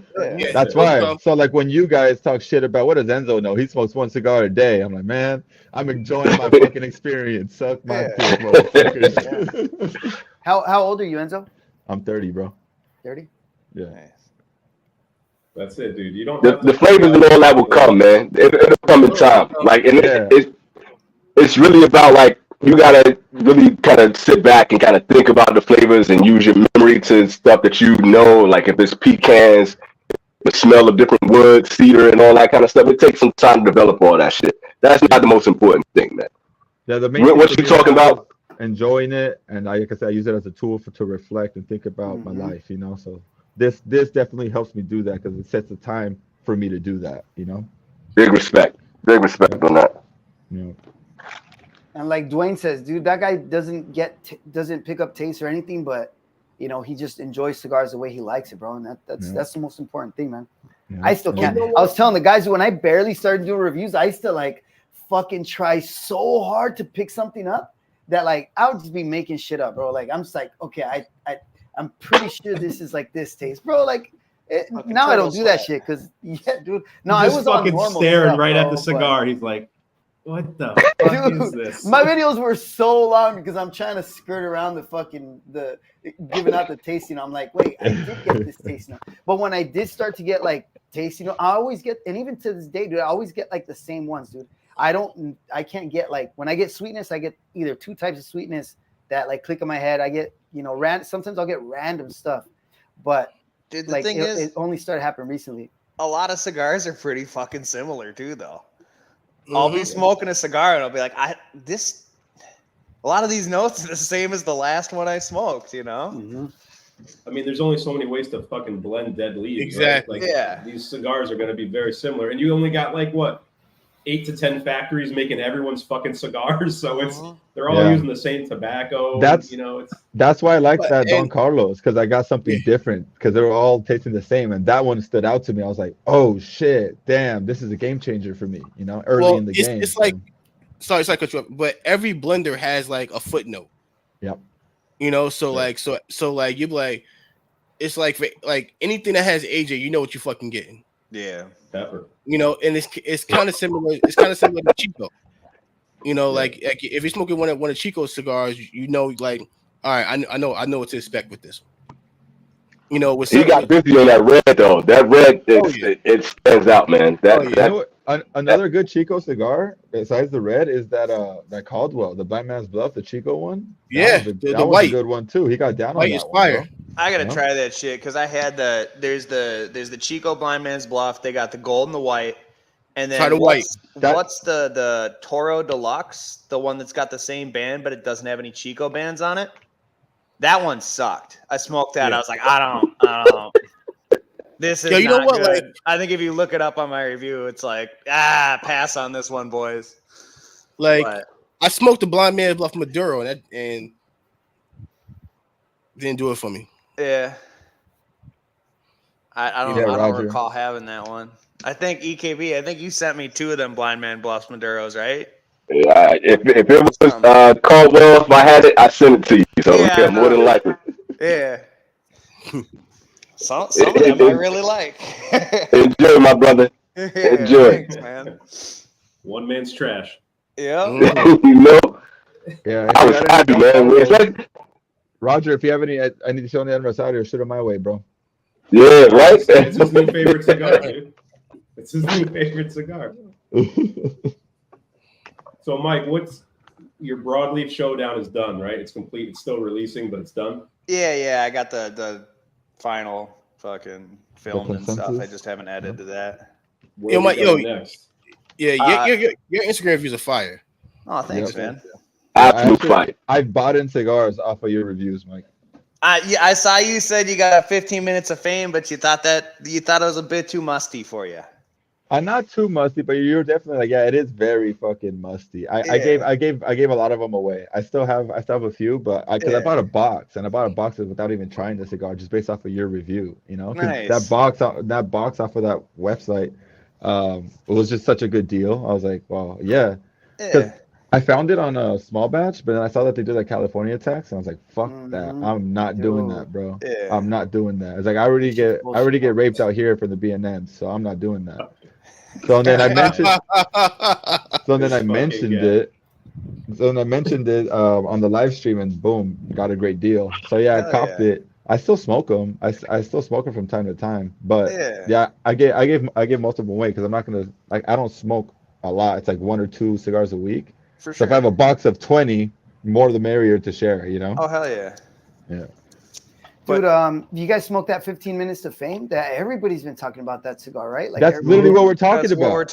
Oh, is that my bad, dude? God damn it, Roger. But is it like it's only the Lancero size, right? That's the Lancero, that like light blue one. The other one. I think I had asked you about that, Mike. But Peter, did you smoke that one? No, not yet. You got to excuse Roger. He's still coming down from Coachella. Like he's still here on a rough weekend, bro. Those glow sticks and shit. He's dancing in the sand. Like he's coming down. I haven't smoked it yet though, but I do have it. Mike sent it to me. But to answer your question, how much do those cost? They're like $7 a pop. Yeah, like $8. It's not bad. But on the summary video of that, I ask at the end for people to put their favorite shades in the comments. Cause dude, like I know you really love broadleaf and shit like that, but you smoke enough broadleafs in a row, you're like, dude, anything but a fucking broadleaf. Like you need something to cut that shit up, because that's a lot of earthiness in a row. Well, that's why you didn't want to smoke the Saka Khan. You took the easy way out and smoked the Papa Saka. The Papa Saka got more votes, man. Papa Saka got more votes. I want to see those votes. Recount. I think it's because the Papa Saka is more current. And I mean, I put that shit on the group that I admin that's got like 50,000 people in it, and then I put it on the CDN group, and that's 40,000. So like, and then another smaller group on Facebook, and then Instagram. So like 90-some thousand people had a chance to vote on it. A couple hundred did. That's what I got. You know, I got to join these groups. So if you want to fucking, you know, if you want your shit to be on the top 6, actually vote on it. You know how many likes I got on that post? And how many people actually commented something? There's like, 60 likes and then like 6 comments. I'm like, all right. So y'all ain't even reading this shit. You finished all the cigars already, Mike? Yeah. I'll only read that and comment on that one because I don't smoke enough broadleaf to say anything about it. So I have to give it a like. Yeah. It's the best leaf. I don't know what you're waiting Let's for. go. Inshallah, let's go. We're gonna glaze over this one. I don't know. I don't know. I'm kind of like broadleafed out because everybody came out with a broadleaf last year. You know, everybody named Mama came out with a fucking broadleaf. When everyone saw the success that Saka and then Nick was having, I feel like everyone was like, we got to get our broadleaf out. But they're not blending it like they are, so it's coming out with some El Dookies. Is what there's a lot of turds mixed in with the good ones. I mean, it's the same with San Andres. Like you get some really good San Andres wrappers, and then you get a bunch of like, oh, it's San Andres over Nika, and it tastes the same as every other fucking San Andres over Nika. So like, it's tired, man. Yeah, you know, like I always thought that Nick would make like a throwback type of Liga and name it something else. But he called it the Tabernacle, and it's better. The Havana seed is better. The Havana seed is better. The Havana seed is crack. Havana seed is. But I think he didn't do that because Micarita is already out there. So it's like if you already got the Micarita, why would you why would you do that? They already got the Liga and the Micarita. They ain't no need to do that. So I'm glad they kind of went slightly a different route. Well, you know what? Like the thing about that is just like because like most people say that it's switched up. Like as far as the Liga, like everybody says that the Liga don't taste like it used to. Every once in a while, you get one that hits. Mm-hmm. It's just the consistency isn't there. So like I've had in the past couple years, I've maybe only had like 10 Ligas, and like 25% of them are like, God damn. And then the rest of them are like, this is okay. The Liga you guys had on Bandit, Peter, was that like an aged one or is that one of the recent ones? Yeah, that one, that was a Liga 9 we had, and I bought that during like peak COVID. So it definitely had like probably 2 years of age on it. Okay. Yeah. Have you had that yet, Enzo? Yeah, I've had the Liga 9 recently. Dude, they've always been kind of different for me though. It was okay. It was okay. I mean, this is not a broadleaf, but this is definitely better than that. Like it's just the T52 to me is the best out of all the Ligas.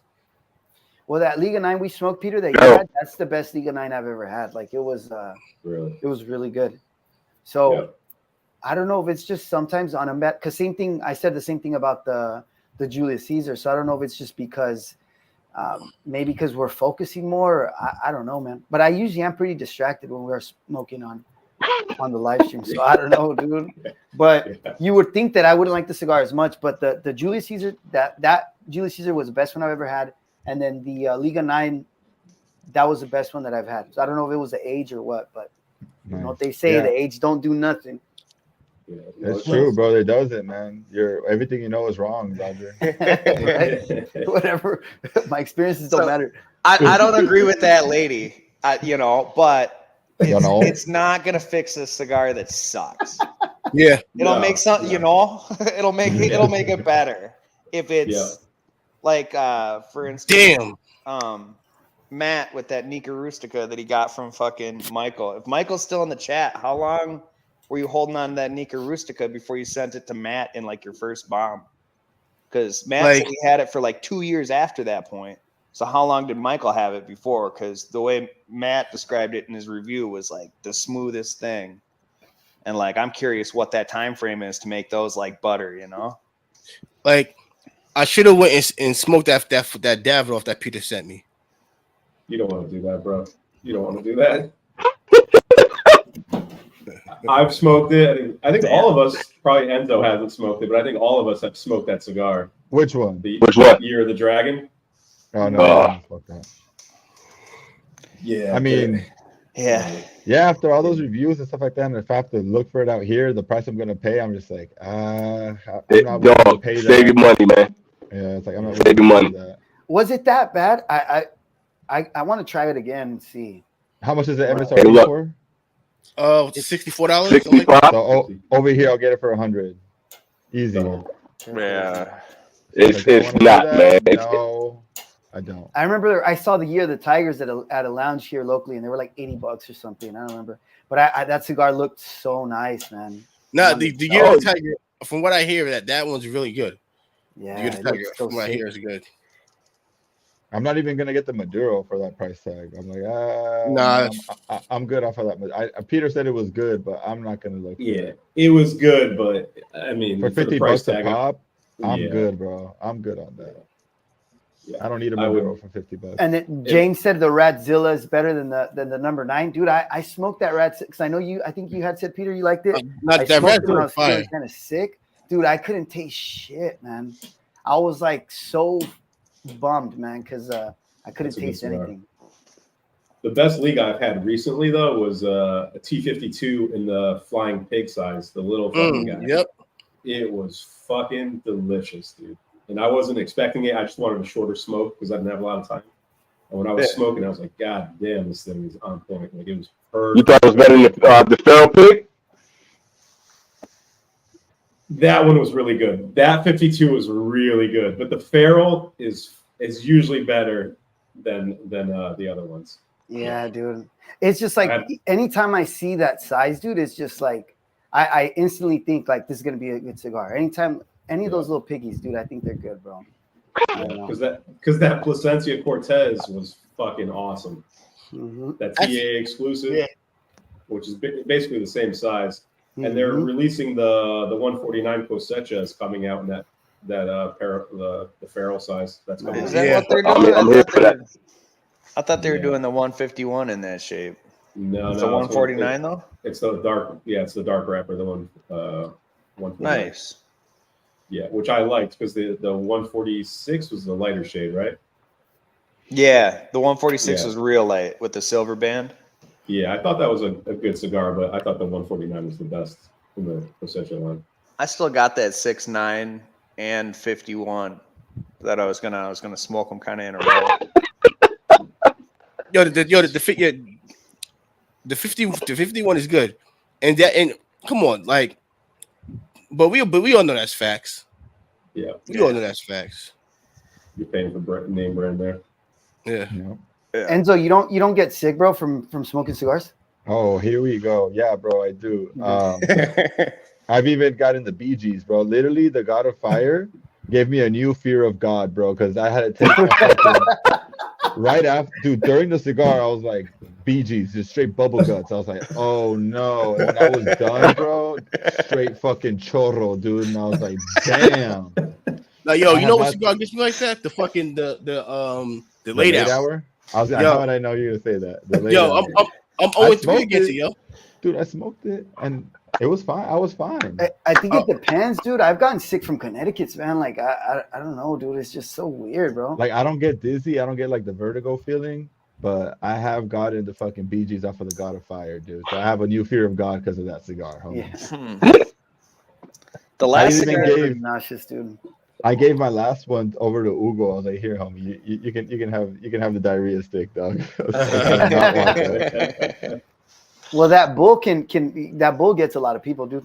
towards the end? Nah, dude, I'm feeling great. This is a great experience right now, bro. I'm loving this. That bull is the real deal, man. And look, I've been through a whole cigar, and you still got half a cigar to go. I'll probably finish this one before you finish that. I'm about to dub my Carlos here in a little bit too. So that's an amazing stick. This is honestly one of my favorites so far that I've smoked. It's the real deal, homie. Yeah, I'm glad you're having that experience because a lot of people that like LFDs will smoke that and they'll be like, "Fuck this cigar," because it's not like any of LFDs. That's why I've had a couple, so I don't really have like a sight of their whole portfolio. So you know, like I really I'm just like taking it for its value, Colorado from LFD. Like the Colorado for me is one of my favorite LFDs. I don't think I've had that one. Colorado, the bull is just a different beast. There's nothing in their portfolio like it. So if you're an LFD guy and then you go to that, you're just like, what is this? Like it's not what you're used to. But for me, I really like the Solis.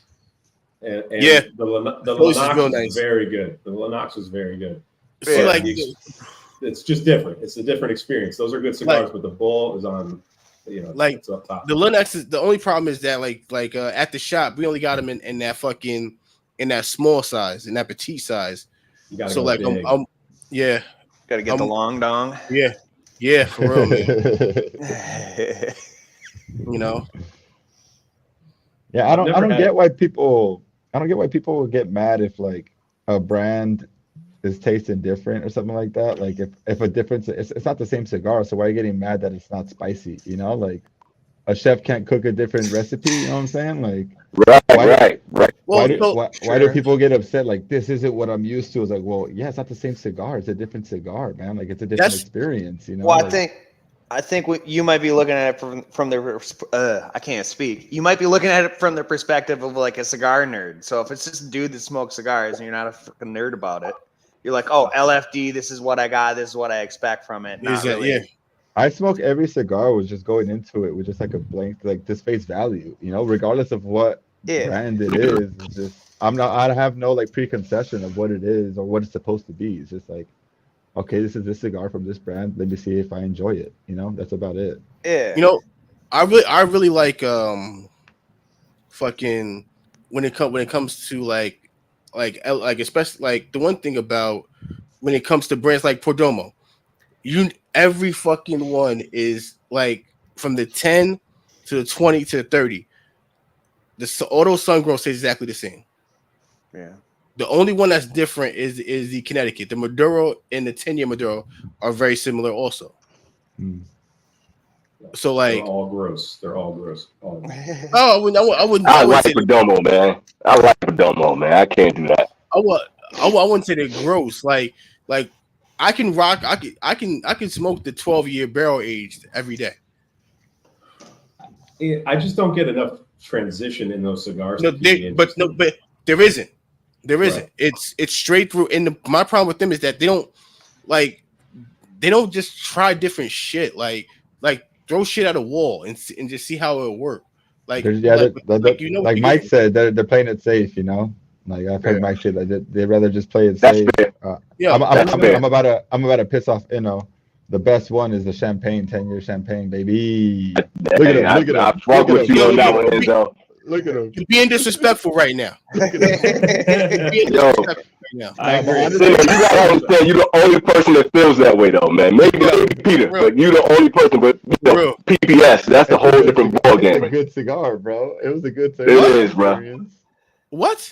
But they are linear. I mean, they are. That's fair. That's fair. That cigar is ass. Another Perdomo that I really enjoyed was the Habano barrel aged. Yes, that's really a good one too. Okay. That's a good one. I like that one was a good one. I was like, damn, this one's really good. But that's a big brand, man. They don't have to try to do anything different. They just need to keep putting 15, 20, 25 year. They just need a new band every few years, and people are going to keep buying their shit. It's the same cigar. It really is, man. You know what? Like if you look up the definition of a Gulf cigar, it's Perdomo. Sure. Oh, yeah, for sure. I'll take that though, man, because like saying though, they're consistent, and there's nothing wrong with that. I'm okay with consistency. Yeah, I'm not saying there's nothing wrong with being consistent, but at the same time, if you're going golfing and you don't have no fucking you know, you out there, so you're not really worried about flavor notes. You already know what you get. That cigar from the beginning to the end is going to be exactly the same. So you don't have to focus on anything. No flavor notes, nothing. I don't mind that because if it's consistently bad, then screw it. But if it's a consistent, like people say, boring, but if it's good and it's linear that way, I don't mind it at all, man. Yeah, it's subjective. Then. Yeah. I guess it's situational. Like if I'm fucking around doing something else, like I'm not gonna get all the advantage out of something with a bunch of different flavor notes in it as much as I would if I'm like sitting here being a dork about it, you know? Yeah. Yep. But if I'm out like fishing or whatever, just smoke something linear. If it tastes good. Perdomos are perfect for that. They're perfect for if you're out with your friends, bullshitting, getting wasted, going fishing, where the wind eats 75% of the cigar. Go for it. Sure. Because you know, but if that's like a drone for me. I was going to comment on Keith's comment. I wasn't a fan of the Millennium, to be honest. I wasn't like a big fan of it. I enjoyed the Lancero that I smoked. I had the Robusto, and I was like, I smoke it again, man, because I feel the same way as Enzo. It's like it didn't wow me when I had it. I'm like, I got to try it again. Yeah, sure. I was just like, oh, it was okay. I probably wouldn't buy it again, to be honest. Maybe the Lancero, but I liked it. The Millennium wasn't that great.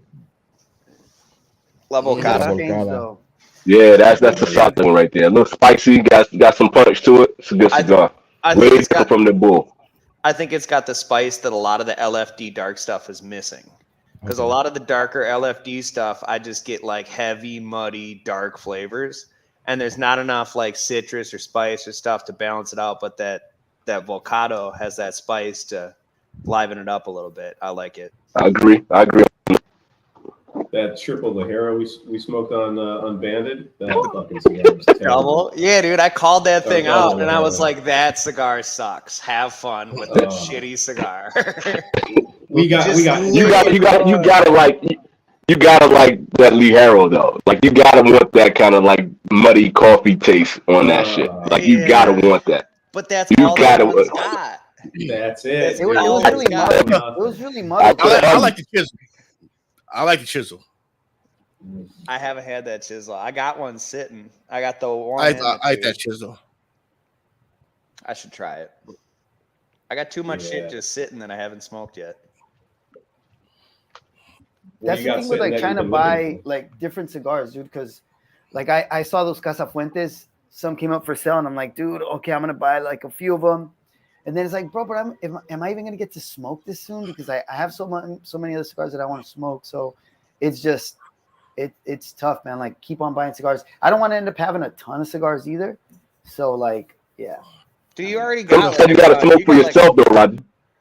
You gotta smoke your shit. That's like, okay, this ain't for review. This ain't for everybody. I need to smoke this one just so I get my own idea of what this cigar is about. You gotta do for yourself sometime. Yo, Mike, you fucked up my day today, Mike. Why? Because he said, "Why?" innocent. Why? Because like, yo, like Mike hit the Discord with like, yo, go to CP. They got this special for undercrowns, and I'm like, fuck, yo, should I do it? I was going back and forth all day, like, yo, should I buy these fucking undercrowns or not? And then it's gone.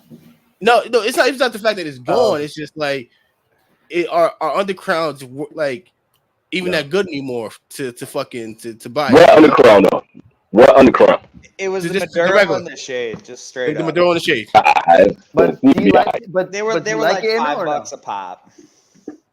Yeah, it was like they're like $5 each. It's like, you know. To me, that's you like them in or it's no? like a fishing cigar. Huh?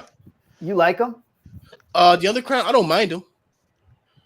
Like honestly, like if it was an AJ Cameroon, I'd have fucking hopped on that cell in a heartbeat. It's a good cigar. Sure. You guys, I like them, but they're a dime a dozen, man. You can get a regular undercrown just about any time. They're so regular production. You know what I mean? You're always gonna find those. It's really no need. I could see it was like an undercrown 10, especially if it was like a factory, smoke or something like that. Then you kind of jump out the window a little bit. You drop some coin for that one, because you're not gonna see it nearly as often, and it's much better than your standard, undercrown, Shade or Maduro or whatever. But it's no need to jump out the window for that. Yeah. Don't be mad at Mike for that, man. He was looking out for you. It was just like half off. That's why I was like, all right, boys. It was. If you like them. Like, I was like, fuck, like, cause Gore got me with the Placencia sale, and I was like, the box came out to like $89, and you got 10 cigars free. Oh, nice. And I was like, all right, yeah, I'm gonna hop on this. Yeah, I agree with that. When he said there's not a single instance in life where I could think I just want to smoke a cigar. Yeah. Life's way too short for that. Yeah. Like DKB says, man, smoke your best cigars, man. Yeah. Enjoy the shit, man. Yep. Yesterday I had that Opus, that the Rosado Oro Oscuro. Yeah. Yeah, that one was nice. That one was nice for me. Yep. Heck yeah. But it's like, just because it has that, a lot of people see that band and they'll hold on to it. You know, I was like, I'm smoking it, man. Enjoy that shit, bro. I don't just want to stare at it. You know, I'm trying to smoke the good stuff. In my opinion, those are better fresh. Oh yeah, them are better fresh. Nice for sure. Sorry, Mike. No, I'm sorry. I just had to get that out before we switch topics. No. I was gonna say, I was smoking the Perdomo 10-year Noir. Yeah. I found some down in South Jersey. I was like, yo, this is actually not bad. Especially for a champagne. I was. That's true, Sal. That's very true. Well, like apparently Perdomo they have one of the best, like as far as like factories and everything like that.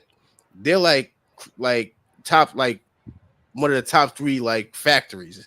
Yeah. As far as the way they produce everything, the way that everything is cured, they're like one of the top 3 brands. Yeah, they grow all their own shit. Yeah.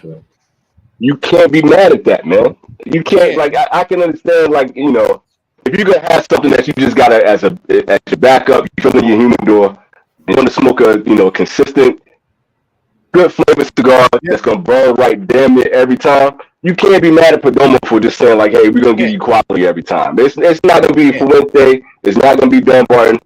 Cool. But at least you're not saying like, yo, this is just completely meh. It's not that. So I'll take that shit anytime, man. The Chupacabra? That's coming up a lot, man. You know what? Like, I had one down in Tampa, and it was fire.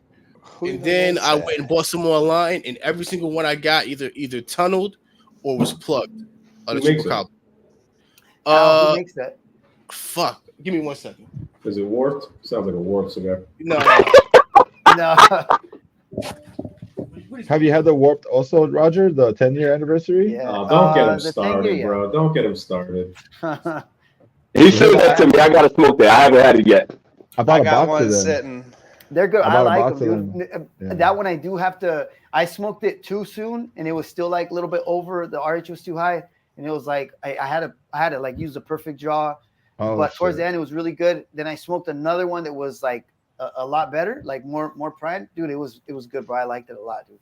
Nice. So it's a good cigar, man. You haven't tried one yet? It's Esteban Carrera. Is it okay? That's who makes the Chupacabra? Yeah. Is it a big difference from the original also? Yeah, because the original one is like Terrible. a Connecticut or something, bro. It's a light. Oh, okay. And this was a Habano, no? Mm-hmm. Nice. Still good though. The original's bomb, dude. Like if you like lighter cigars, yes, it's amazing. I thought they took like the wrapper from the Oso and they put it on the El Comina to make black honey. So maybe whatever they did to black honey, Oso Blanco, right? I know where Peter's about to go. All right. Listen, whatever they did to black honey last year, they fucking fooled everybody. Because when that cigar came out, everyone was like, "Fucking buy boxes, bro. This shit's so good." Then I bought like the 3-pack or whatever from some website, and my cigar was fucking terrible. And then all the reviews came out like construction, like can't stay lit. This thing's exploding on me, and I was like, "See, motherfuckers, you just gotta dry the shit out of it, dude." Like I all my cigars are dry. Crap out of it, dude, and it was good. Mine burned good too. I got lucky. What did you like it? You don't use any humidity at all? None at all. And look at this. Cali, he ain't got that shit, man. None at all. I just keep it in an acrylic jar. I have like acrylic jars that I put them in. I don't use any humidity whatsoever. This is probably like at a fucking 50 freaking RH right now. Probably. I don't use, and it tastes great. It's burning great. Look at the burn line. It's like I don't use no fucking humidity whatsoever. I don't use humidity either. I was having more problems with humidity than I was without it. Now my cigar is burning great. And that black honey is trash, especially for $22 fucking. Shit is garbage. Do you like it, Mike? Or no. I enjoyed it, but I like the El Comina better. Yeah, like that's a delicious cigar. Oh, so see, like the La Colmena, it is a lighter shade, right? Like that one. Black honey, it's that cigar's freaking good, bro. Yeah, like that one's a good cigar too. So that's why it was my understanding that they took the Oso wrapper. So I was surprised to hear you say that the original Oso was a light wrapper. I think it's like the La Colmena wrapper. It is like. There are two of the Osos. There's a lighter one and a darker one. Yeah. The Blanco that thing is stellar, man. Stellar. There's a lot of comments on golf. Do you guys golf at all? What? I ain't gonna say I'm a golfer. I used to frisbee golf. We got white people on here, so maybe. Yeah. There you go, Mike. It's just frisbee golf. Man. I wish you could smoke in the bowling alleys, man. They got to bring that back. I would love that. That would be clean, outside, dude. Oh, at least you could smoke outside, dude. I saw in that live you were smoking outside for a little bit, and that's I want to smoke while I'm bowling, bro. That'd be amazing. Open up a shop, open up a bowling alley and a cigar shop at the same time. Hey, dude, don't just talk it, do it. Yeah, 21 and over. Put a stripper pole in between every lane too. Hey. I was sure for that shit. Dude, everybody's killing that black honey, yo. Everybody's cooking that cigar, yo. For like, all right, if it was $12, it'd be like, all right, you know, that shit's excusable. For $22, MSRP is trash. It is expensive, yeah. For a tiny cigar too, it's really small. Yeah. Y'all got hustled. Everybody got hustled. Gotta get your money, man. James said golf is for guys that can't fish. Then that shit's for me. Anything better than that, man. Nice. I'm gonna have to grab Damn, Max with you, Peter. Dude. PPG. Oh yeah, Max, my boy. Max said, "I've smoked cigarettes better than most warp." You gotta be on that guy's channel. That fucking guy that smokes cigarettes and shit. Can't do that shit, man. I don't get that cigarette shit. Dude, I don't get a lot of stuff, but like I was gonna say, that's why I was asking Enzo if he gets nicotine sick still, because I still was like that when I went to go meet up with Hound Dog over at that in Temecula, I was feeling so shitty like halfway through because it was warm that day, and I'm like, dude, I can't believe I feel like shit right now. So I started drinking a soda, and I'm like, it kind of went away, and I thought, all right, cool, I'm good. And when I started driving home, dude, I felt fucking horrible, dude. I was sweating. I thought I was gonna have to pull over to. The smell of my shirt was making me nauseous because of the smoke. So I had to change my shirt. But I felt like shit. And what's gotten it to go away is those freaking Zyn, man. Those things are addictive. Like you should. You're just made out of nicotine now, that, dude. Bro, like, dude, like I'm supposed to stay away from like habitual stuff like that. And it's like, dude, I those Zyns are just. My wife say, how many are those? It's like the same one when we went to Vegas, dude. It's like the sixth one that I bought. Like. Fuck, but it has helped my nicotine, my tolerance a little bit. Yeah, you just combat nicotine with more nicotine. Yeah, dude, it kind of you gotta train it. You gotta train it, bro. It's got a baseline. It's like drinking. Wild. My brother's like, why you do that? I was like, I don't fucking know, dude. But it's just. All right, Roger, I gotta ask you a question real quick. I'm sorry. Is it a Mexican thing to be spitting on the floor? Because Martin does the same shit. Yeah. Fucking Eric does that shit too. It's just tan guys. Yeah. Just be spitting on the floor. I need to spit whenever I go to a lounge, dude. It sucks. Now the spitting thing is also like a thing that I had read when like if the nicotine gets into like your saliva, and I'm always like, fuck, dude, like I don't want to fucking get sick. So it's a habit. But I've gone to lounges. I'm telling you, dude, I hated getting fucking nauseous. I've gone to lounges and like I can't, dude, and it kills me, like not being able to spit. It's like a habit. Yo, drink some soda, man. I do drink soda. I got some right here. Look, he's got that orange soda. Always orange soda. Who loves orange soda?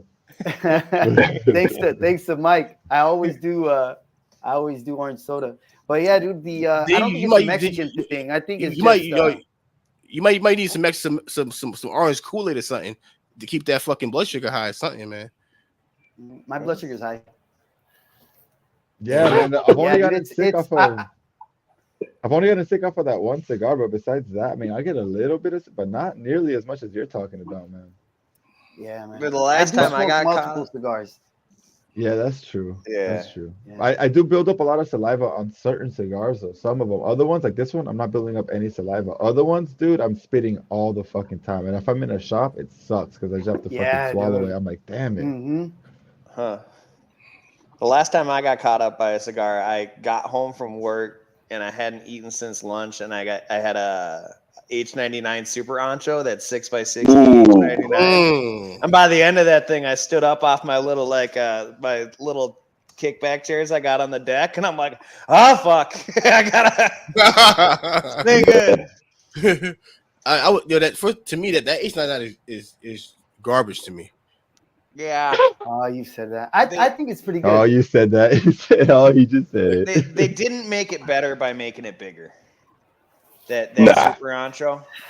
Some cigars are better bigger. Like I don't like the rare pink in basically anything but the Queen. Nice. Hell yeah, a little chubster. Gotta finish the it's night, very right? interesting because I spoke to Ernesto and like we asked him about like the inch, and he was like the only size it tasted like the way that he wanted it was in a 6x6 and bigger. Sure. But you like, damn, that's way too big of a fucking cigar to be smoking. Sure. Yeah. I prefer down. Yeah, I'll be back, fellas. I'm gonna come right back. Yeah. Up to 54, maybe. Yeah. Like I don't really like 6x60s. Yeah, honestly, like the best cigar that I ever had was a Upman Casa Magnum, and that shit is like a 58 ring gauge. Right. When I tell you that is a floral bomb. Like anytime that Sanj goes to the basement and pulls that out, like he'll see me like a little fucking puppy dog, just like sitting there, like is that for me? Yeah, like hoping to get one, like that cigar is magical. Yeah. Robert, how many toilets are overflowing right now? It's a Cuban, yeah. I fuck Cubans, man. I'm fucking traumatized from them. Yo, you know what, man? Like, at least you gotta get got at least once in your life. It's crazy because I got and I'm still out here smoking cigars. Like that would like steer someone else away real quick, you know? Like fuck. No, not really, because Cubans they're rare. Yeah. So it's like, you know, that's something that it's rare. So when you get it, you feel like you're getting this something that you can't get every day. Mm-hmm. So it's not the same as somebody putting a LFD band on like a factory smoke. Ain't nobody doing that though. But I'm just saying, like, you know, like that's when you know you got. But everybody has got at least one time with a fake Cuban. Yeah. Not everyone paid $500 though for a bunch of Cubans. Yeah, exactly. You're right about that, Peter. Exactly. Man. Like, you're right about that. So, Mike, what do you got lined up that you're excited to review? I just got I finally got from a buddy the LJ Peretti Opus. So that'll be fun. I think my buddy said it wasn't super great. They're going like, I think it's like $500 for a box of 10. In order for him to get it over to Jersey, it was like $600 by the time it got to him or something. But you can sell them for like $100 each. But I'm not in the. I don't flip cigars. I smoke them. So it'll be interesting to see if it's any good. I mean, I really enjoyed that Dubai I had. We'll see if it's anything like it. Supposedly, it's a similar blend to the 25 years. So we'll see. Roger, do you usually not have like a good diet before you smoke? Are you like always on the go, or you're not really having like a good meal before you smoke? Is that why you're always getting sick? Or no, usually I usually eat cueritos. I usually eat before I smoke. Usually, sometimes for unbanded because it's like it sticks. If I am driving home, I don't really get to eat, so I'll eat something like as quick as I can, or I'll just snack on something. But I've noticed too, like, because I'm pre-diabetic and I have really bad blood sugar issues. So aren't all Mexicans? I've always heard, pretty much, dude, right? Like, I've always heard the thing about the sweets to combat that, but like, I don't know, dude. It's always tripped me out, dude. But it's not as bad anymore, dude. And honestly, I just think it was my tolerance. During summer, though, I remember getting super nauseous, even like a quarter into a cigar, because it's just so hot and you feel gross already and sweaty. But the nicotine pouches have been, like, no lie, they have been bringing up my tolerance too, because they used to make me feel kind of sick too. Like, I used to have to take them out, and now I don't really have to do it. So yeah. Yo, fellas, I gotta jump, man. I gotta be up in 4 hours. So Nice seeing you. All right, All right, man. Yo, all right. listen, Nice man. to meet you, Eno. Nice to meet you, man. Yo, for real, man. For real. And so, listen, I appreciate you guys having me on, man. And I gotta have the Unbanded on my podcast one day. So we gotta set that up. Damn, that'd be dope. Let's do it. All right, fellas. Yo, Kalen, yo, be good, kid. I can't hear y'all. Can y'all hear me? Yeah, we can hear you. Can y'all hear me? Yep. I can't hear y'all. Damn. We can just do sign language. Huh. I gotta get more of these. I can see you. Some people have high tolerance. Hold on, man. Let me try. Right off the bat, dude. You know, so like if you've only gotten sick once, that's good, dude. He's happened to me a lot, bro. Like, and like that even with Connecticut's or something, bro. Like, I have gotten like feeling like a little tummy ache, but like that bad, that's the one that rings the bell for me. Because dude, straight up BGs after, like during it, and I was like, fuck, man, this is horrible. And it sucks because that was a $50 cigar, so I was like, fuck, man. $50 diarrhea. That sucks. Those modifiers are good. What's up, Fred? What's up, Fred? Nice, man. What's up, y'all? What's good, Fred? Man, chilling, man. I'm just smoking this Tatuaje 15. This long ass name. Tatuaje Miami 15 USA Escasos. At least he could pronounce it way better than Eno. So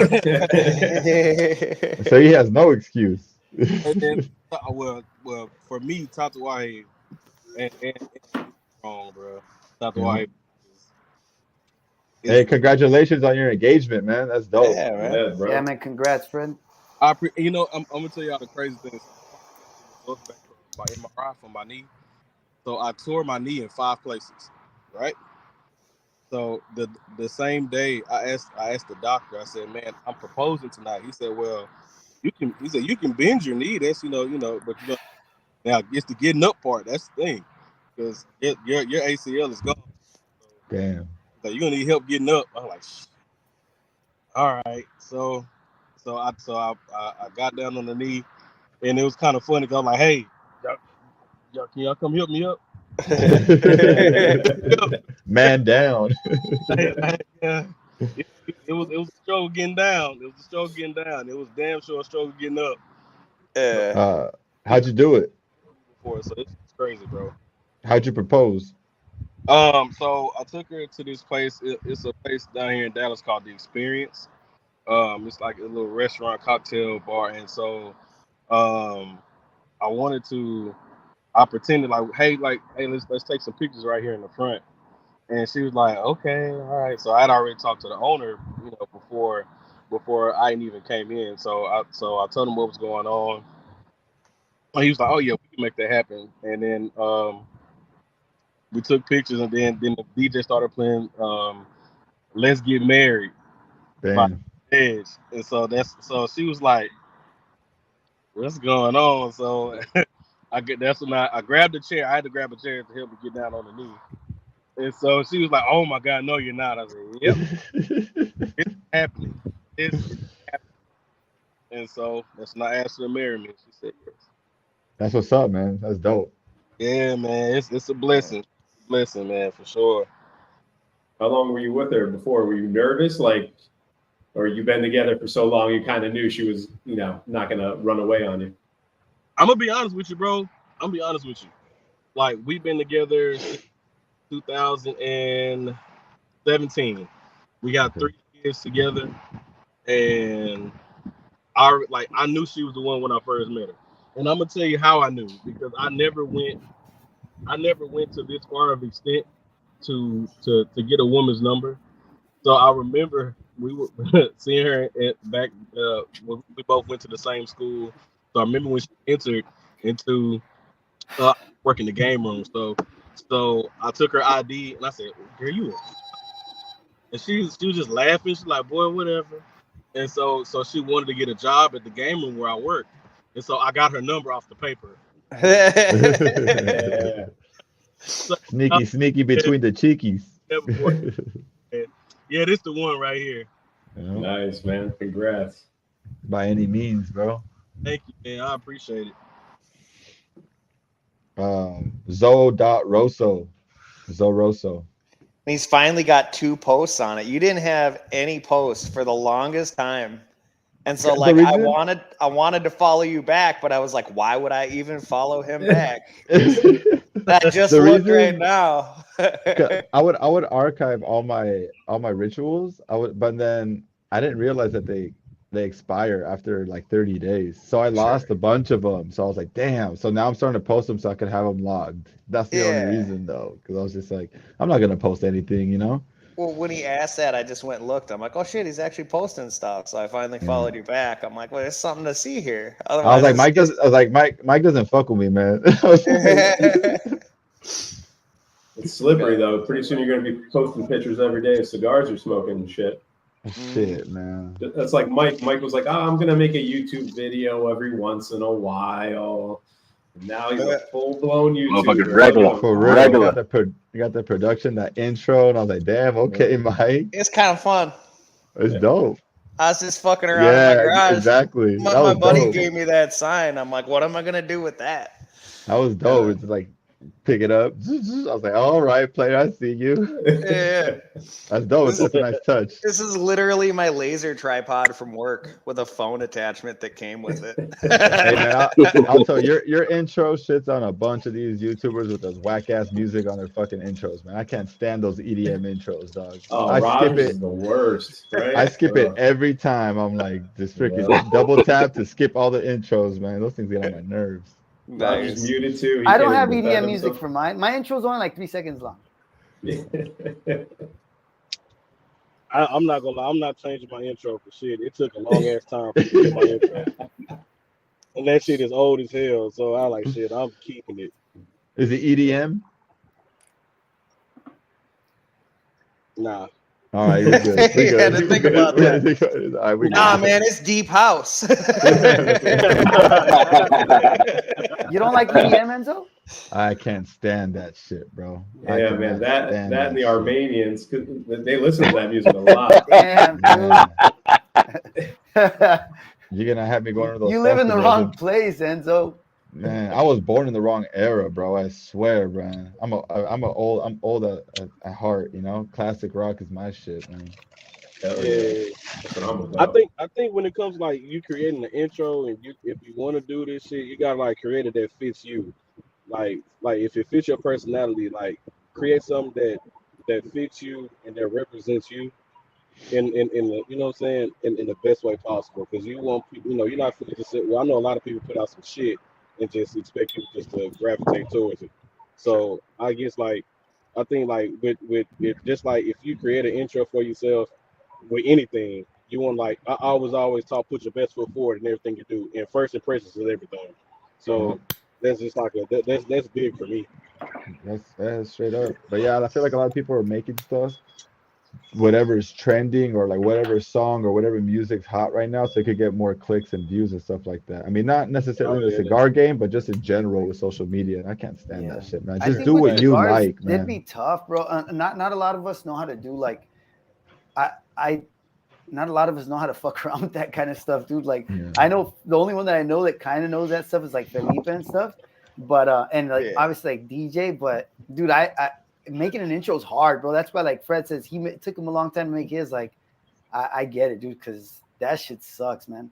You just use any music you could find. Like, I wish I put a lot of thought into it, but Yeah. Well, people always shit on hound dogs. They're like, you know, what song is that? He's like, dude, my buddy made that song. I'm gonna keep it. He's like, I don't care if you like it or not. Yeah. Like it's personal. Yeah. I thought it was Matt singing it first, man. I thought he was singing that shit at first. I thought so too. I thought For that was real. Matt singing. I was like, damn, he's making his own intros. That's dope, you know. But if it's I'm personal, not gonna lie. that's I thought cool. it was Matt too. Y'all, I'm Yeah. just now finding out that that's not Matt. So y'all No. Wait, he could be lying to us. Maybe he like moonlights. Yeah, it's not. He's got a Fiverr where he just makes like intros for people. You see him on fucking Spotify. Hey, obviously that shit working though. That shit working. Hell yeah. Yeah. Big dog. The big stupid intros though, dude, it's like, oh my god, man, I do get it though. Like, there's some intros that are like 30 seconds, 45 seconds long, and it's like, dang, or they're just annoying, dude. Like, I don't know, man. But I do feel bad because, god damn it, I do feel bad because it's like somebody probably did work really hard on their damn intros, dude. It's hard to do unless they hired somebody to do it. Texas, it's 2 R's, 2 R's on the Rosso. It's literally, people say, why don't you? It's literally my first. It's my first name, the suffix of my first name, and the suffix of my last name. That's all that is. Rosso. You gotta roll it. Enzo Monterroso. That's it. So you're a classic rock guy, Enzo? Yeah, bro. Give me a top band. I'm a classic rock guy too. Black Sabbath is my number 1. Oh shit. Okay. I'm not mad at Black Sabbath at all though. Yeah. And I still go to shows, man. I've seen the Eagles. I went to New York to see Steely Dan at the Beacon. I've seen Fleetwood Mac. I've seen the Doobie Brothers. I've seen ELO, Electric Light Orchestra. Like that's my shit, man. Like I grew up on that. Cleaning the house, it was always that music playing. That and like you got your cumbias, you know, you got your Spanish rock too, rock en español, but my house was like we're Latinos, but we grew up on classic rock. I was raised on classic rock. That's not uncommon, bro. Yeah. You so Cali. Yeah. What about you, Mike? Bands? What do you listen to? So I have been on construction sites for far too long to be interested in 80s or 90s rock. It's like it's in my body. I don't need it externally because it's been pounded in. Yeah. So I mean, I get down with some bluegrass, but like my parents listen to like all sorts of like you were saying, Fleetwood Mac and shit like that, shit of that era. Buena Vista Social Club, my dad used to always play. Yo, that's one of my favorite albums, yo. That shit goes extra hard, bro. Yeah, I had it playing last weekend, and my kids are all dancing. They're like, "What is this?" That like, shit, it goes, man. Oh, yeah, and then I used to go to a lot of raves, so I do listen to some. No. I can see it. I can see it, yo. For Mike's YouTube, I used to party. Now I don't. I will go to a lot of shows. Yeah. I will go to a lot of. I grew up on growing up. I had classic rock's my shit, but I'll go to a lot of hardcore shows. So I was into like going to shows and shit like that. Oh so yeah, dude. So we'll make fun of those guys going to raves with their fucking bracelets and like taking pictures with their homies like this and shit or like that, you know? Yeah, but that's new raves. That's not like early 2000s raves. That stadium rave shit isn't a rave.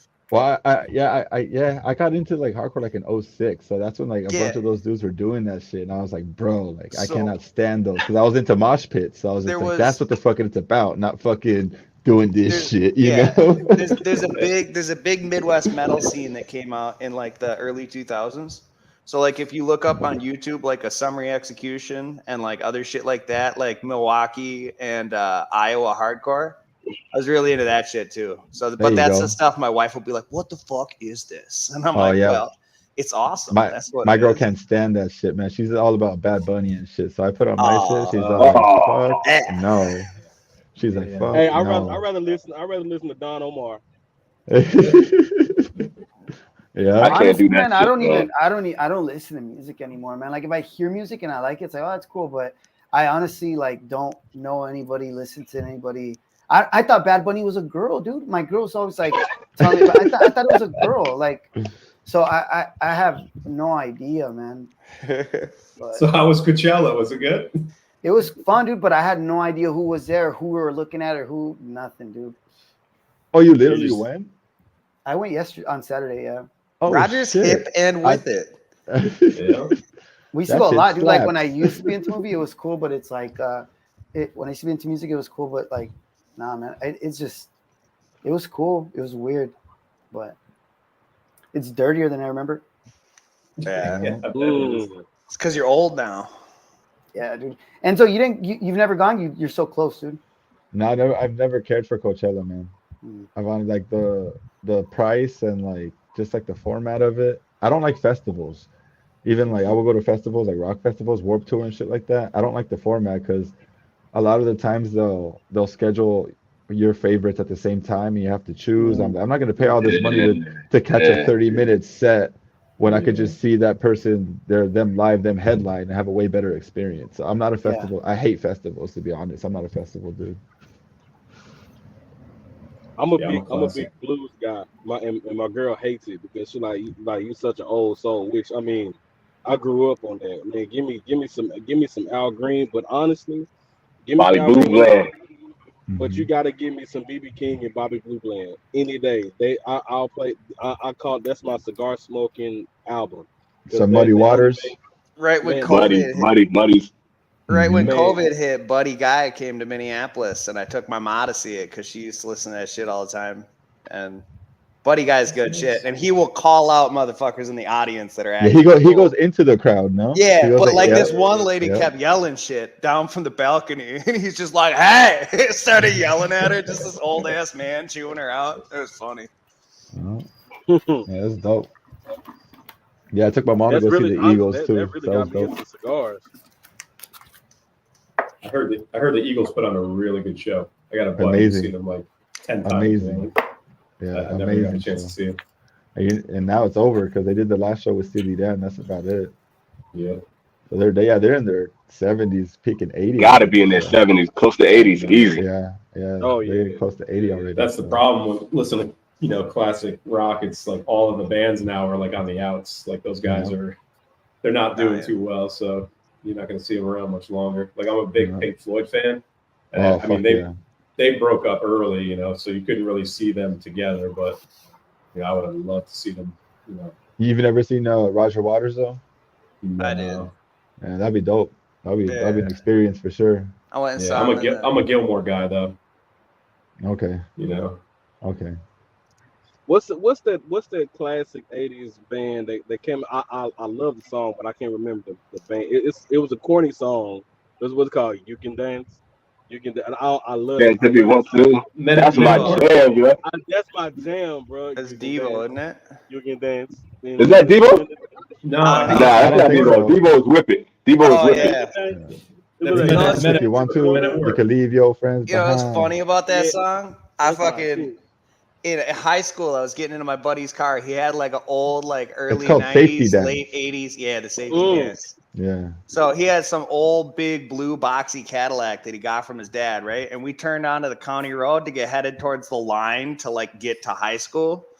And we didn't clear off his windshield, right? So like you can dance if you want to. You can leave and then just smash into the back of this Pontiac. Oh, and then fucking smashed into the car in front of it because it was such a boat that anytime I hear that song, I'm just like, yeah, we about to smash into something. You didn't fuck up that Cadillac though. No, it didn't. I think it hit a radiator and that was about it. I think it was a boat. That's the great thing about music and like cigars too. Like it could just trigger such a good memory to go back on and stuff like that. Hell yeah.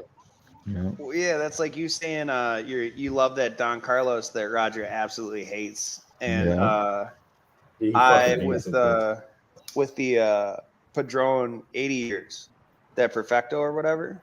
Mm-hmm. Like I smoked that after I proposed to my wife, and like it'll just be one of my favorite cigars for no reason other than that. Really, it's a good cigar, but like sentimental value. Yeah. Yeah, man. That's dope.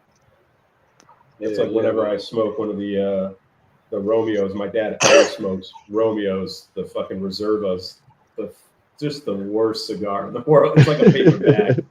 It's just a paper bag. It's like newspaper. But every time I smell that cigar, I just automatically think of my dad. So it's like, it got some value to it. Yeah, I'll smoke one a year and just be like, I feel like I'm, 7 years old again, running around the yard, and my dad's in the backyard just doing something with a cigar in his mouth. So stuff like that, man. How long you been smoking for, Peter? So I smoked cigarettes in my teens and into my cigars. 20s. Cigars. Yeah, and then I transitioned to cigars like early 20s. I don't know why I have this memory when you first went on the New Wave live that you said you've only had like a year into the hobby. So got back in.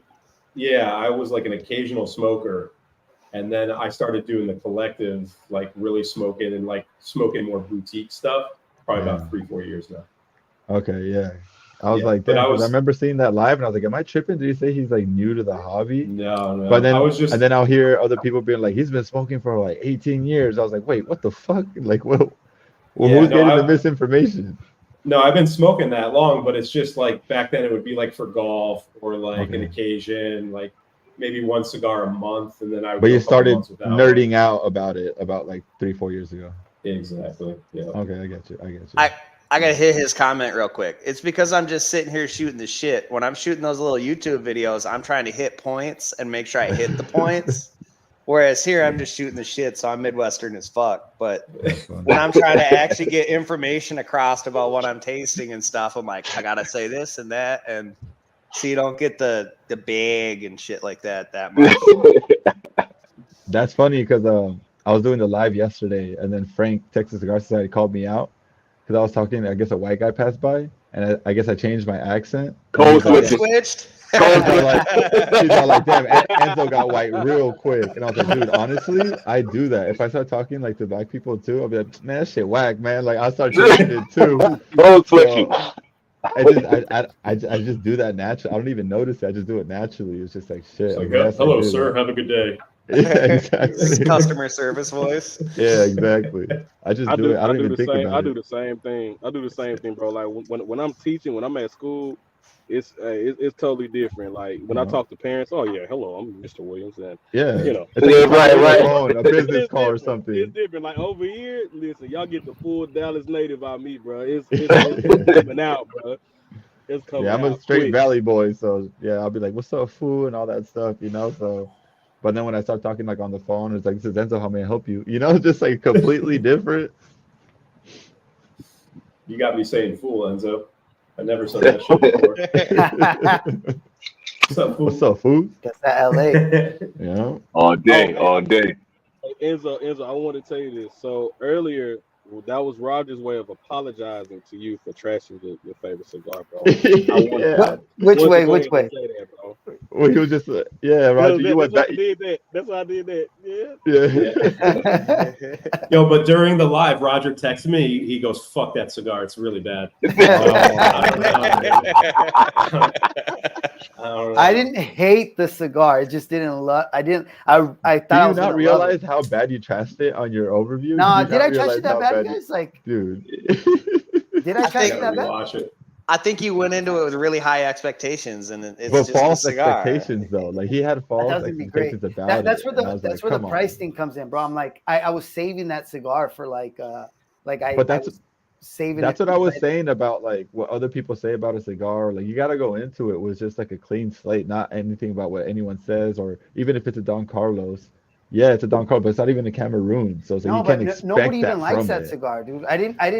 Nobody likes it. Dude, everybody I talked to, nobody likes it. Look, Eric told me it was trash, right? Then Tony told me Eric rated it. Eric rated like a 7 point something, which Eric told me it wasn't good, bro. In his review, he rated it good.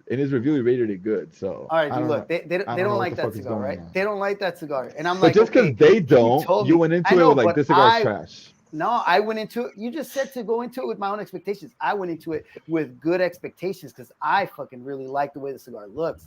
And I was like, dude, I'm really excited about the cigar. But it just wasn't. And that's the thing. The cigar, you go in with the wrong expectations and you just feel let down. Now, it wasn't a bad cigar. Like I said, it was a super clean cigar. It was good. But it wasn't like I really thought it was going to be better. I don't know why you got to keep hurting Enzo like this. Mike, what do you think about that cigar? I think it's all right. It's not my favorite, but I haven't had it in a very long time. I loved it, Enzo. I thought it was a Have you even had it? Have you even had it? Not yet. But I know. Just the story. Just the story you had with it, bro. S tier for me. I know. Now that's the thing that I said. I was Peter like, has a box that he's been sitting on for a while. I know that for sure. Yeah, dude. When you're, I thought you were just gonna be like, I like the cigar because it's great, but it's got good meaning to it. And I always think that's like the most important thing because not everybody's gonna like the same cigars and stuff. It's how you felt with the cigar.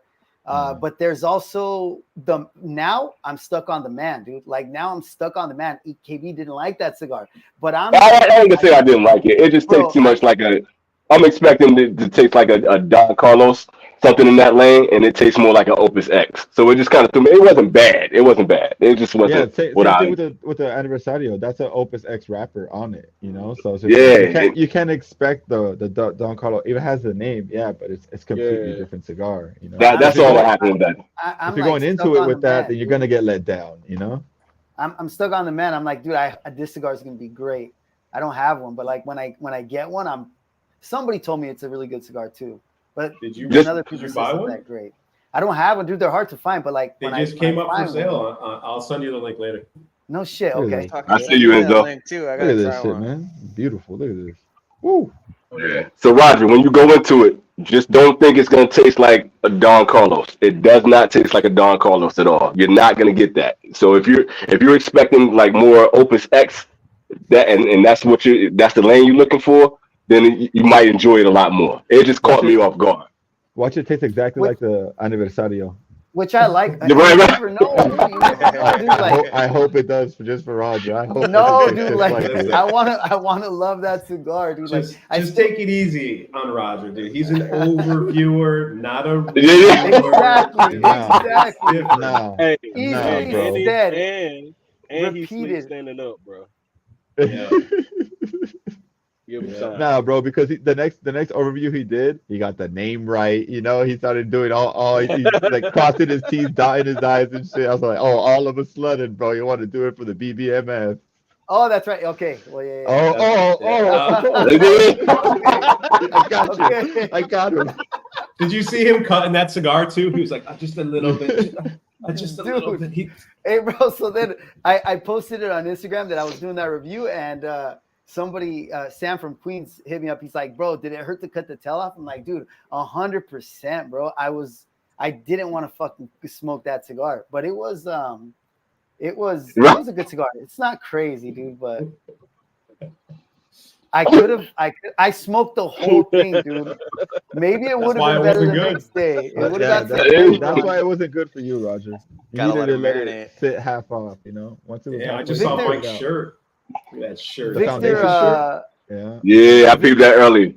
Yeah. Victor DM'd me earlier, dude. Victor DM'd me and he's like, dude, fuck you. That's my favorite cigar. I was like, God damn, dude, sorry. Cooking them. Yeah, me and Victor, we got fucking heated that day, bro. We got let down. Literally exactly like Peter's meme. We're just like, oh man, that hurts, man. Especially coming from Roger. I was like, damn. I wonder what Victor's why he likes it so much. Because you got a good connection to that cigar. I'm curious what his is. You guys light up new cigars? Keelan, what do you got? Cameroon. So I did the blood medicine, now it's the Cameroon. Yeah, that's honestly the reason why I grabbed this one, because I organized my whole humidor.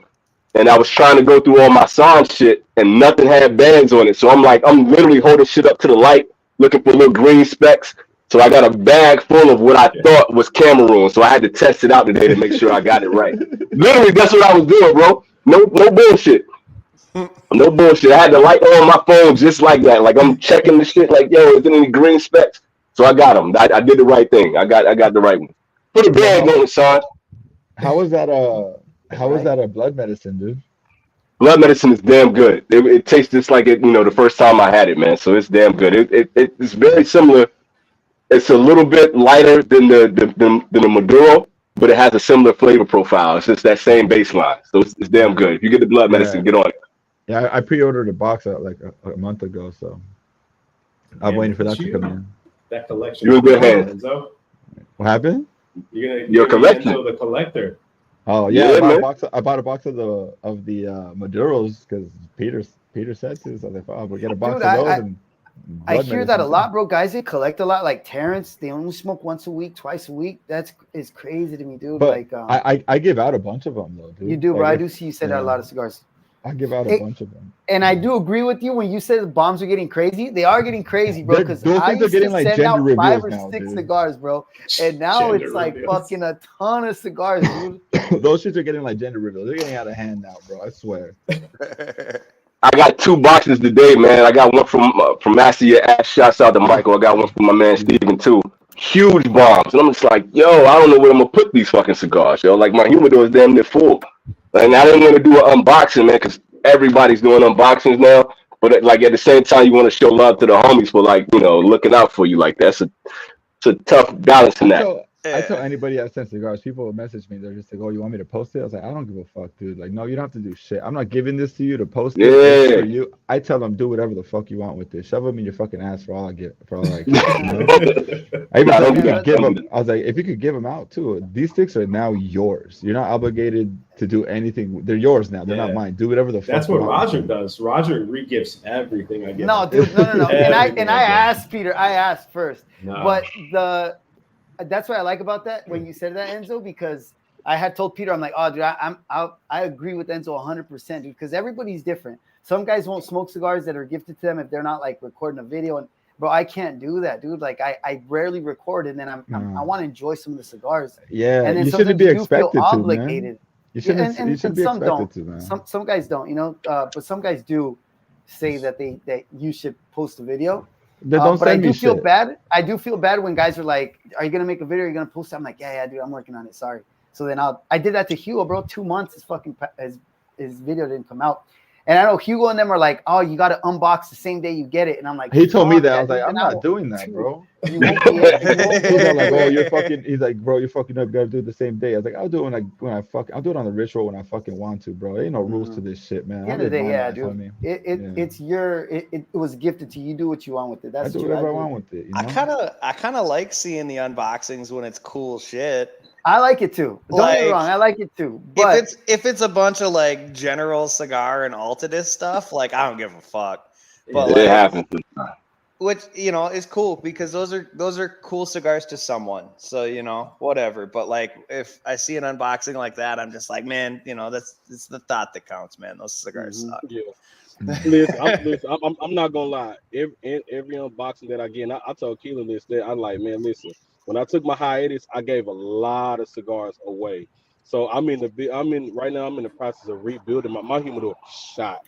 So any unboxing, I'm gonna do all the unboxings. I'm thanking everybody for helping me rebuild my fucking humidor. No doubt. Big respect, yeah.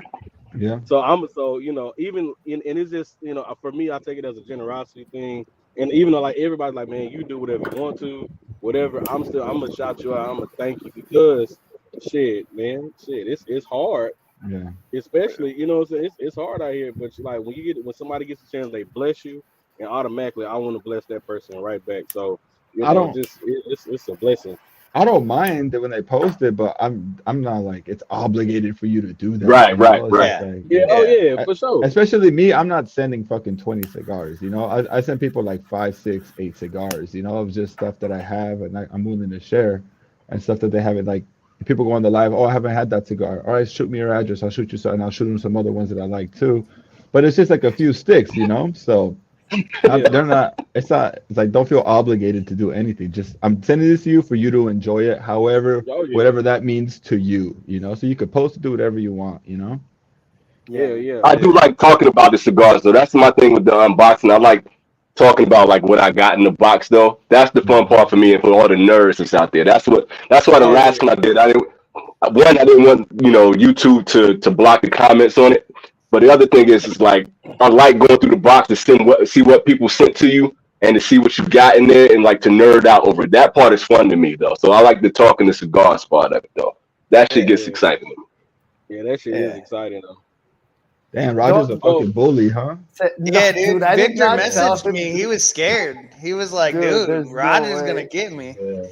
Dude, every time I send somebody anything, I'm like, don't. I told DKB, I told Matt, I was like, dude, don't worry about posting anything because like I don't want to. I always feel bad when I don't post things right away. I always will post like the video, but I tell him like, dude, you don't have to post anything, bro. Like I'm just sending you something. You don't have to put a picture. You don't have to do anything.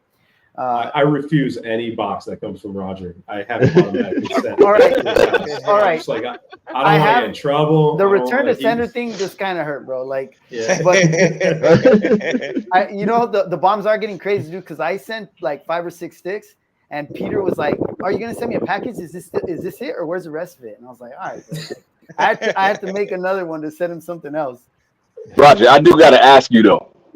Why the fuck did you turn the box inside out that you sent to me? I had never seen that shit before. The box is literally inside out. Yeah, I don't know. I got it like that, so I just read the boxes. Yeah, I do the same thing. There's a joke like with smoke one if you have one, and Tony was like, stop sending used boxes because it's confusing. Because my boxes, they usually write 2002 all over them, and that's when Tony's like. I remember he said that on a video, and I keep like one box when I send things to Eric because he sends it back to me, and the box all beat up, dude. But boxes are free when you go to the post office. But I don't know why I always fucking reuse the same boxes, dude. And that one, I opened the box. I was like, what the fuck? Wait, did you cut it down the side and just flip it around? Yeah. No, was it? Yeah, like it was. They folded it the other way. I don't know how they did that, dude, but I think it might have been James, right? I think James sent it to me like that. I don't know. I had never seen that shit before. Yeah, that's fucking hilarious. Yeah, it says priority all inside of it. Like I was like, yeah. You know, my buddy tried to send me that LJP in a priority, but he sent it like ground advantage or something, and they denied the shit. And sent it back to him, so he had to like wrap it in butcher paper. So maybe it's somebody that's using a priority box. Okay. Priority. Okay. All right. Maybe that makes sense. Gets mad. But it still says priority all on the outside. It's like priority box. Priority. Yeah. But I was just like, I'd never seen. What the fuck was Roger smoking? Everything in it was fire, but it was just the box was inside out. I was like, yo, I gotta ask Roger about this shit. Yeah, bro, I'm not sure. Yeah, we use boxes too. Freaking Frank was shitting on me on his review. Like, this box looks like shit, man. It was like, well, I got it from Ugo, so I keep them, dude, and I resend shit in them. It's I keep them too. Yeah, I use the same boxes. Fuck it. Yeah, man. If you want to make a video, just take a picture of it, post it up. That's easy. That's what I do. Yeah, I probably would do that shit. Yo, like they put tears in my eyes today. The shit that Michael sent me today. Steven sent me like that shit. Like somebody was saying earlier that like, you know, people sending bombs is bigger than their whole stash. That's what this shit is. Like I got 2 boxes. I opened one and it was like I just saw Eye of the Shark. I had tears in my eyes, bro. Like I was like, God, damn. I don't even know what else is in there. The only thing I could see was like it had to be at least 3 or 4 Eye of the Sharks in there. I was like, God, that shit love, man.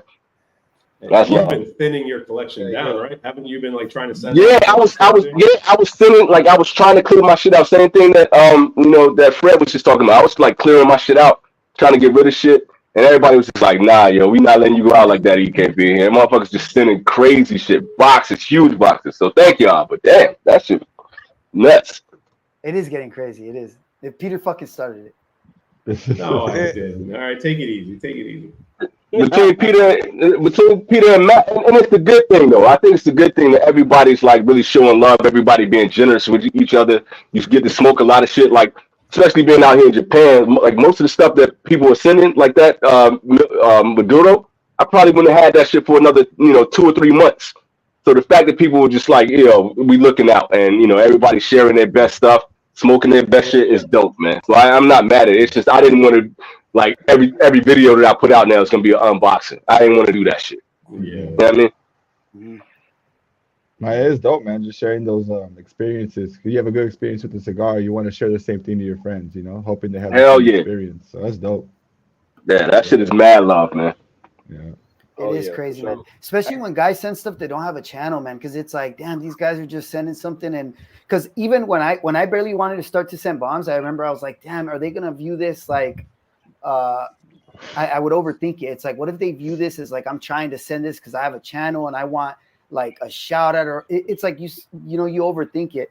But then there's guys that just send stuff that don't have a channel, that don't have anything, like Peter M. They just supporting you. They're just, man, it's crazy. Yeah, that shit is love, man. They not expecting they're not expecting the unboxing, not necessarily expecting the shout out, like, yo, you gotta, do this shit. When people just doing it like, yo, I got a ton of cigars and I like your channel, I like, rocking with you. Here, that shit is just like, that shit hits you in the fields, man. It gets you every time. It's cool, man. It's crazy. Yeah, it's funny because I'm that guy. It's like I don't make content, so I'm just the dude in the comments of all you guys' comments, so it's like, nah, we appreciate you, bro, really, honestly. It's much appreciated, man. Yeah, I appreciate Peter inviting me on this, bro. It's dope, like to go from the comments and now I'm just chilling with you guys shooting the shit. Yeah, this is cool, man. Thank you. And this past weekend, you pressed your hair out and everything, man. You got the curls going. Like, let me get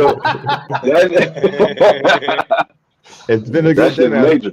I know I had to tie up my hair today because I started a new job and shit. So I had to like tie it up, and then I was like, he told me like to come on. I was like, all right, let me take off the ponytail. Let the locks flow. Whip it. It was fun this weekend. I went to a B&M and I found a cigar that I wanted for Unbanded, and I told Enzo which one I was is going to that? get him on. No, I can't tell you, bro. I can't tell you. But I got your cigar sorted out, and that's awesome, man. I forgot who else. Oh, I got Frank from Texas Cigar Society. I got his sorted out. The homie. I got Fred's coming in soon. Fred, you're going to be on Unbanded. Yeah. Unbanded. Get a round of applause for Unbanded, man. Dope shit, man. Yeah, you don't understand how excited I am, bro. Like, I literally, like, the messages you sent me with the cigar and like inviting me on, screenshot it, sent it to my girl, like, oh shit, girl. I made it. I made it for the comments onto the stream. Yeah. That's fun, dude. I get all excited, like nerd out and shit, I've been doing this shit for 4 years. I got hyped too. I was like, hell yeah, let's go. I'm ready. Yeah. My wife just makes fun of me if she comes out in the garage and she sees a fucking tripod set up. She just shakes her head. She's like, oh, damn. My girl got mad at me right now. She's like, you woke up the fucking baby. And I was like, oh, shit, man. I was like, oh. It's because Roger was shitting on a cigar, dude. I was like, sorry, man. I had to put Roger in his place. My girl made me cry. She made me cry this morning. And she like, so I woke up and there was a box right next to me. So I'm like, what is this? So EKB, remember we were talking about them all gold Grand Hills? Yeah. Oh, she what? Boy, shouts out to the fiance. She came through. Oh man, that was crazy. At first I thought she got me some cigars. She said, boy, hell no. I'm like, I was like, oh, okay. And then he proposed to her.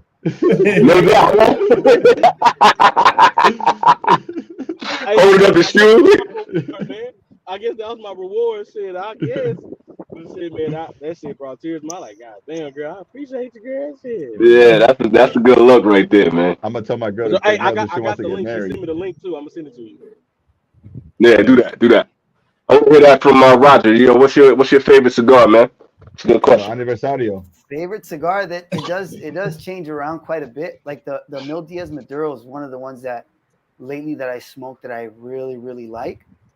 And Don Carlos Shark, that's such a good cigar. The which other cigar, man? And I know people hate on the Judge, but I really love the Judge, dude. That's a cigar I've smoked a ton of times. I like the Queen of Hearts, Rare Pink Queen of Hearts, such a good cigar. I smoked the Judge. I smoked the Judge because Bobby Kelly had said it in a podcast. So that's why I got it, and it was okay. It was good, but it wasn't like, oh, this is like super great. Yeah, a lot of people don't like that cigar that much, dude. But I no, like I've heard a lot of people don't like it too much, but I don't know why, dude. Every time I smoked it, it's been good. I like it, particularly in the Toro Fino format. I got that because Johnny O'Smee told me to get the Toro Fino, so that's the thing. Oh yeah, it's curly hair. I just bust out my pubes then. I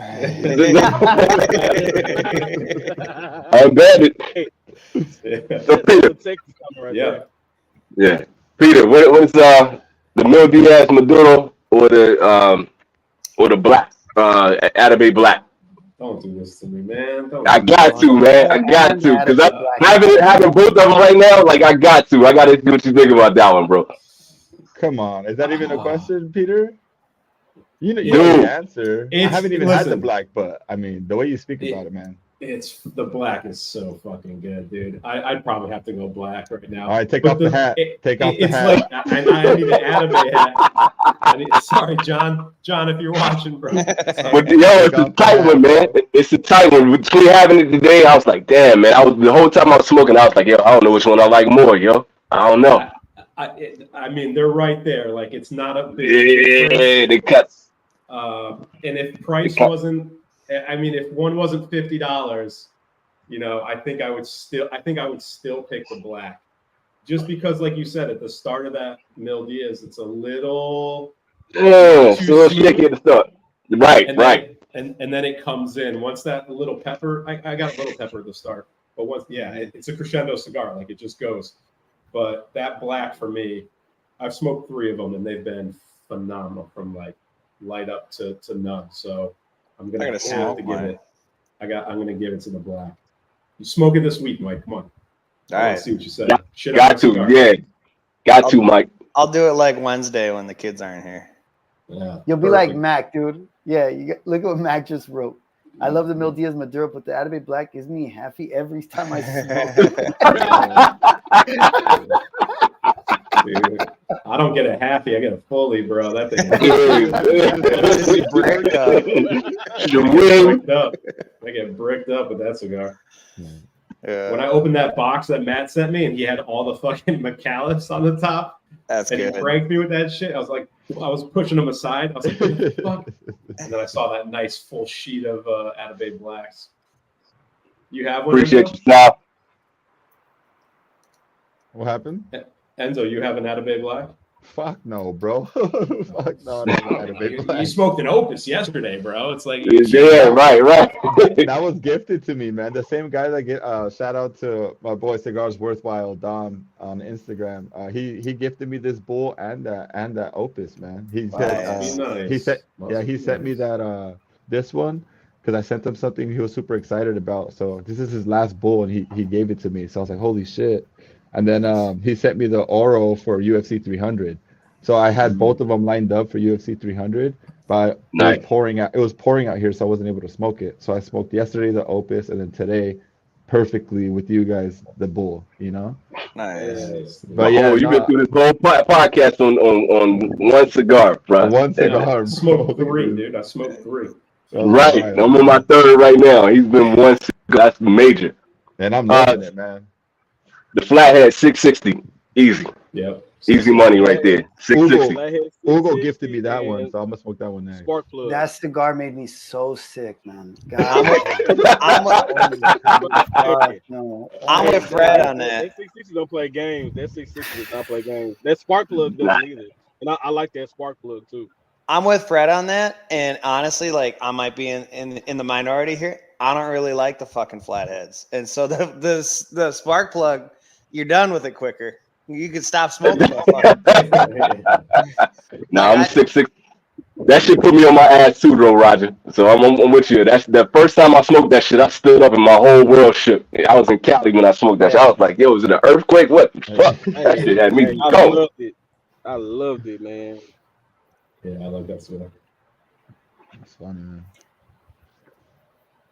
Nice. Shout out, Fred. Big ups on that. Hey, I'm gonna tell you, bro. Like, if anybody gets a chance to get that, and shout out to my homie P-Ro, because he sent me that cigar, and like we kind of have the same kind of profile when it comes to smoking cigars. And he was like, bro, you gotta smoke this Don Benino, and that Don Benino, bro, we're talking about crescendo cigar, and I'm talking about from start to fucking finish. That cigar is fantastic, bro. You've been singing praises on that one for a minute. Facts. Big facts. Facts. No lies. And hey, no bullshit. That Nicaraguan series is neck and neck with that, boy. It's neck and neck. That's big talk. Yeah, it's neck and neck. Another one of my favorites that actually Keelan put me onto it from his videos was the Patoro Añejo. That one to me was super fire too. I love that. That's the red one? Yep. Nice. That one was that I really enjoyed that one. I haven't had the Terre Blanche, but I was able to get you don't need to. Yeah. Peter, don't do that. Don't do that, Peter. But that one, to me, that red, the añejo was fucking money. I enjoyed that one. Yeah, that's absolute money, dog. Yeah. Big money. I got that off of one of Keelan's lists. So shout out to the homies.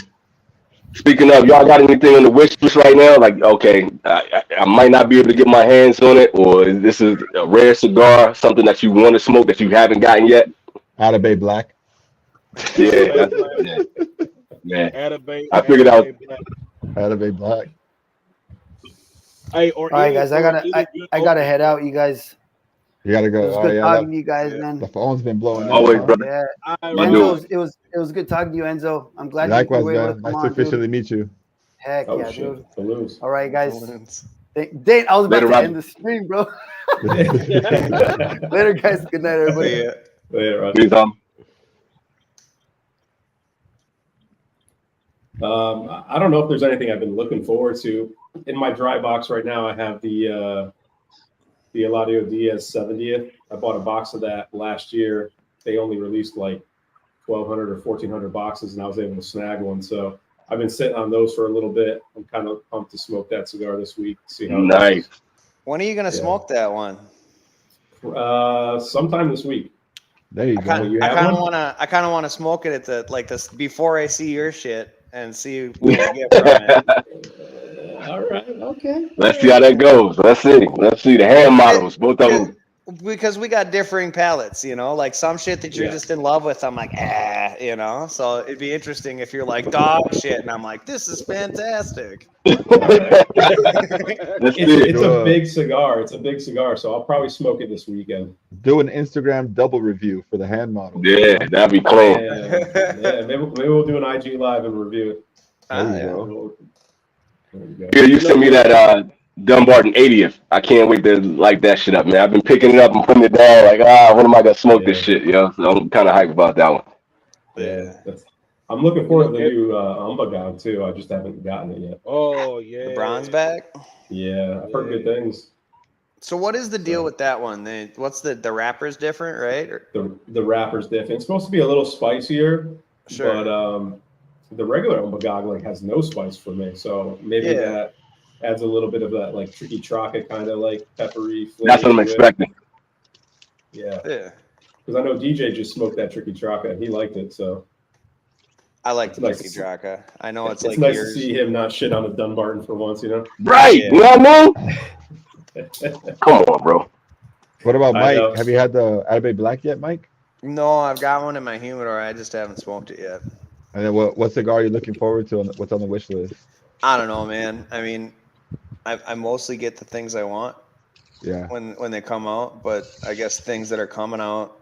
I mean, those Dunbartons, that bronze back will be interesting to try, and they're coming out with the Opus Society cigar, which will be interesting to try. I'm always down to try every Opus if I can get my hands on it, but you know, some of them are great, some of them are just okay. Yeah. I don't know. I never got that Davidoff that was in the Perfecto. What is it? The limited edition? Is it 22? I think that's what it was. The one that's a double Perfecto. Yeah. Yeah. I just smoked. I never got that shit. Yeah, I know. What you think about that? I can't remember what you. It was good. It was a B tier. It was. I mean, it's a good cigar, but I wouldn't go out of my way to find them now. Like I had a hard ass time to fucking get one. So. Yeah, that was tough. Yeah, man. I mean, Roger thought he found some, and he bought them, and they turned out to be fakes. And then, like 2 weeks later, 2 weeks later, we found it from like a reputable source, and we bought a few. And I don't think he smoked his yet, but I smoked mine, and it was all right. It was okay. B tier is solid. Can't be mad at a B tier, especially for a Davidoff. Getting a B tier on the Davidoff is pretty big. Yeah, for me, that profile usually doesn't do too much for me. I just like double Perfectos, man. That and the unicorns, man. That's like, if it's not gonna be a shark, if it's not gonna be a like a Corona, Lonsdale, that double Perfecto is money. You like the fun shapes? Yeah. Like the West shapes? You like the fun shapes? Yeah. Yeah, I do. I can't front on that. I do. Something a little different. Yeah. Yeah. You smoke. Can't smoke a Correjo. What unicorn did you smoke? The regular one, right? It was the OG. Yeah, it was the OG that you sent out. Yeah, it was the OG that you sent out. Yeah. I mean, it was good. It was good. I haven't smoked that one yet. I still haven't. I smoked the black, which was I thought the Sakakana was better. And I smoked the blue. I thought the blue unicorn had the same profile as the regular blues, but it, like you said, it's one size to smoke. So, I wouldn't pay $100 for it again, but it was cool to smoke it in that size. Yeah. Exactly. Yeah. I don't think I've had like $100 cigar that I've been like, yeah, I'd buy that again. Nah, ain't no way, bro. No. It's like fun to do once, and then you're like, okay, well, I'm not doing that again. Mike, have you had the Sakakana at all yet, though? I know you were talking about it earlier. Did you ever smoke the Sakakana? I've smoked the Sakakana and the Papasaka. Okay. Yeah. Yeah, Fred did not like that cigar. Fred. Yeah. It is a big difference. It's a big difference, man. It's a huge difference. That's crazy what a Vitola can do to a cigar, Bro, yeah. It's crazy. I was Don Derma. I've only had that original Don Derma you sent me, Peter, and that thing was fucking delicious. I haven't had that Golden Child yet, though. Outstanding. Yeah, don't even get hype about the Golden Child, man. Smoke it whenever you get a chance. And then it's not that good either, though. Like I ain't gonna say that. I don't want to say that. I don't want to go off the deep end. It's just when you expect them to taste like a Don Derma, and then you get something completely different. You're like, dude, what the fuck? Yeah. Right. Yeah. That's all that is. That's kind of like Wagashi, right? Everyone, when Wagashi came out, everyone was like, oh, it's going to be like a blue. It's going to be like a blue. And then you smoke it, you're like, fuck, this cigar sucks. I mean, it's not good. The Don Derma? That's the Daruma. That's the Daruma. Yeah. So that thing was harsh as hell when it first came out. Like, it needed to sit. I had a box, like, towards the end of the box, it got better, but like I wouldn't buy another box. Yeah, don't worry. And that's another one. Sorry about that. No, Fred, when I send you your unbanded cigar, I'll put a Don Derma in there for you. All right. You gotta have that, Fred. And the thing is like you're expecting that Daruma or whatever that shit is called. You're expecting it to taste like the what's the name of that shit that was really good? The Room 101. Nabakubi. You're expecting that, and it's something that it goes completely left. So you got to go in it completely with an open mind. It's like it's not a Namakubi at all, and the Namakubi is like up here. Yeah, man. You know what? And for me, when I reviewed it, I ain't really like it like that, bro. I want to smoke it again though. The Namakubi, bro. You want to feel it? I let it dry box for like 3 weeks, bro, and it was good to go. And I was like, all right, cool. So when I lit it up, I was at first it started off good, but then it got that it kind of hit me with that Papasaka a little bit, bro, and I like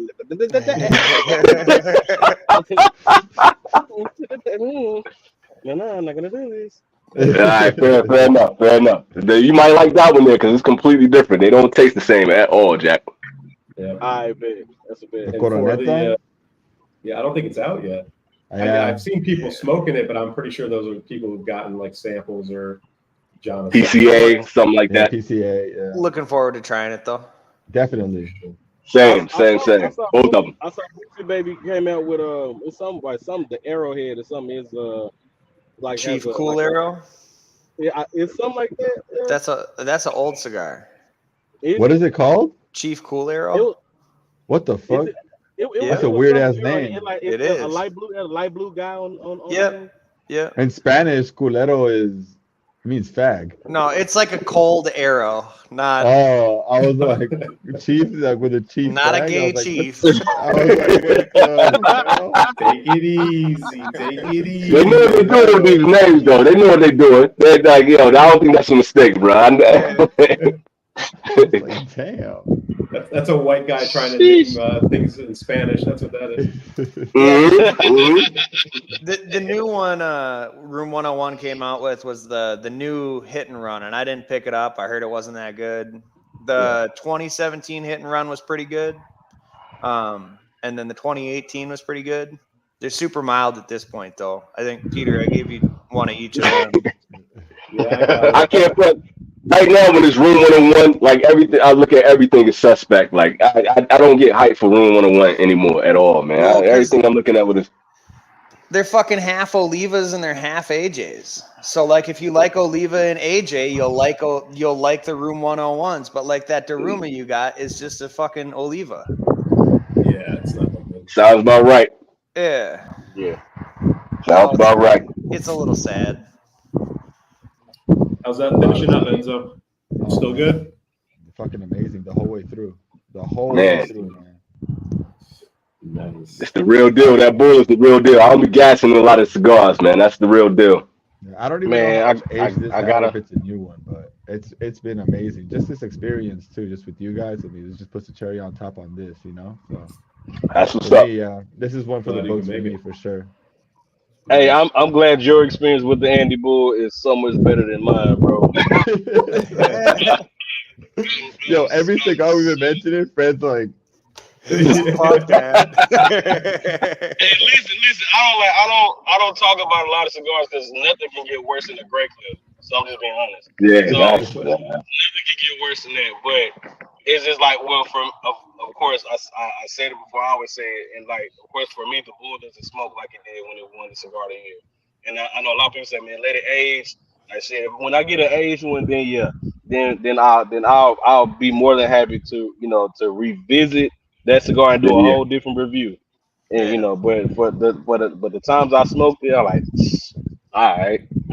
Let me see if I got a couple. I got a box coming to you soon, man. So let me see if I got a couple down there, man, that I can share, man. Because you got to get the same experience that Enzo had, man. Trust me, because that thing is the real deal, Jack. All right, man. All right. Because listen, I mean, it's at least it's way better than the Great Clip. We're gonna put a pin on that. It's way better than the Great Clip. Anything better than that. Hey, you're right. I'll smoke a quorum over that any day. But it's, that bull is now Peter's gonna love this. Fucking, it's like the chinchale. If you're not paying attention to it, you're not gonna get all of it out of it that you can get out of it because there's subtle nuance to that cigar that makes it great. The chinchale has that floral note, though. That floral note sets the chinchale apart from everything else, and I think that's what's turning Peter off. Is that floral note that's in there, man? Maybe that's what it is. Some people don't like that perfumey, really floral shit. So. And I'm not saying that the chinchale is a mini bull because it's not, and I think that statement's bullshit. But it's similar in that it's got subtleties to it that make it great. And so if you're smoking a bowl next to a campfire, you just wasted that bowl. Yeah. Because you're not gonna pick up on it, you know? Listen, the worst floral cigar I have ever smoked was that fucking Dale Istanbul. That was brutal. I haven't had that yet. I want to try it, dude. I like the floral. It's interesting. It's an interesting cigar. I enjoyed it. But I see why Peter hates it. It was fucking rough, dude. It was rough. Peter just isn't like floral, man. He isn't floral. Wait, Peter, do you like any warped cigars at all, bro? Nothing. Not one of them. Bro, that's crazy, bro. Cause like with me, bro, like Illusionaire don't miss, bro. Yeah, I mean, like them either. Well, I don't like Illusionaire either. Yeah, that's what I'm about to say. You don't like Illusionaire either, and those are two of my favorite brands. And I'll try everything though. So like anytime a new release comes out, I'll pick one up and try it and hope it's the one that I like. But it's not in my wheelhouse, man. That stuff is just not in my. My thing is, if you like HVC, then you will like Illusione. If you like Illusione, you'll like Warp, and those are kind of fit in the same pocket. Those are my favorites right there, bro. You can't miss me with them, bro. You can't miss me with them, bro, at all. Because I'm not gonna miss me because I'll be dodging. He's bobbing and weaving. Yeah. Man, listen, for me, a very Cuban-esque cigar, in my opinion, is the HVC 500. The 500. That's why I don't understand why you don't like the Bull. The Bull kind of fits in that same lane. That's why it's just more nuanced. There's more flavor to me, but it fits in that same Cuban-esque. I gotta try it again. I'm willing to give a cigar 3 tries before I throw that bitch out the window. I got you. It's a I will say too, This is bro. a great clip. And it's going straight out the boom. There is one wart cigar. Just remembered. Bits of Havana. Have you had that one? Which one? I know it. I haven't had that one. Bits of Havana. I've Breaking smoked that news cigar right now. twice, and it was okay. It was a good cigar. Like I would smoke it again. I would smoke it again. Hey, So that's good there's enough for me. That's good enough for me, bro. There's one. You on the team. That's good enough for me. I tried. That's gonna be headlines right there. Yeah, no, Yeah, I I mean, don't think so. major C tier coming from Peter. That's C plus. Get out of here, Roger. Go to bed. I'm gonna try it, man. One of these days, I'm gonna try. I'm gonna see if it's in that box downstairs. We'll see. Yep. All right, fellas, we're at 3 hours. It's 1 a.m. on the East Coast, so it's time to pack it in. Well, Oh yeah. All right, fellas. I Appreciate you. having me, bro. Hey, Enzo, man. Thanks for being on, Fred. yeah, this is fun. Thank you guys, It was man. good stuff. We'll have to do Amazing more of these, experience. more randoms. Yeah. Oh yeah, for sure, man. Love y'all boys, man. I appreciate you for having me on, man. Yep. Enzo, thanks for making Thank your you, man. first appearance, man. Yeah, thank you guys. Mike, nice meeting you guys, man. EKB, Fred, and then No obviously doubt, Peter. no doubt, fellas. Thank you, Yeah, bro. Thank you for all the thanks for support. staying so late, chat, on a Monday. Thanks for being with us. All right, y'all. We'll see you on the next one. All right. Peace, fellas. Wait, no balloons again? Oh, there we go. It is. I ain't got no balloons. Mine doesn't make balloons. Hey, Peter, next you gotta have the I gotta get a soundboard. All right, man. Later, fellas.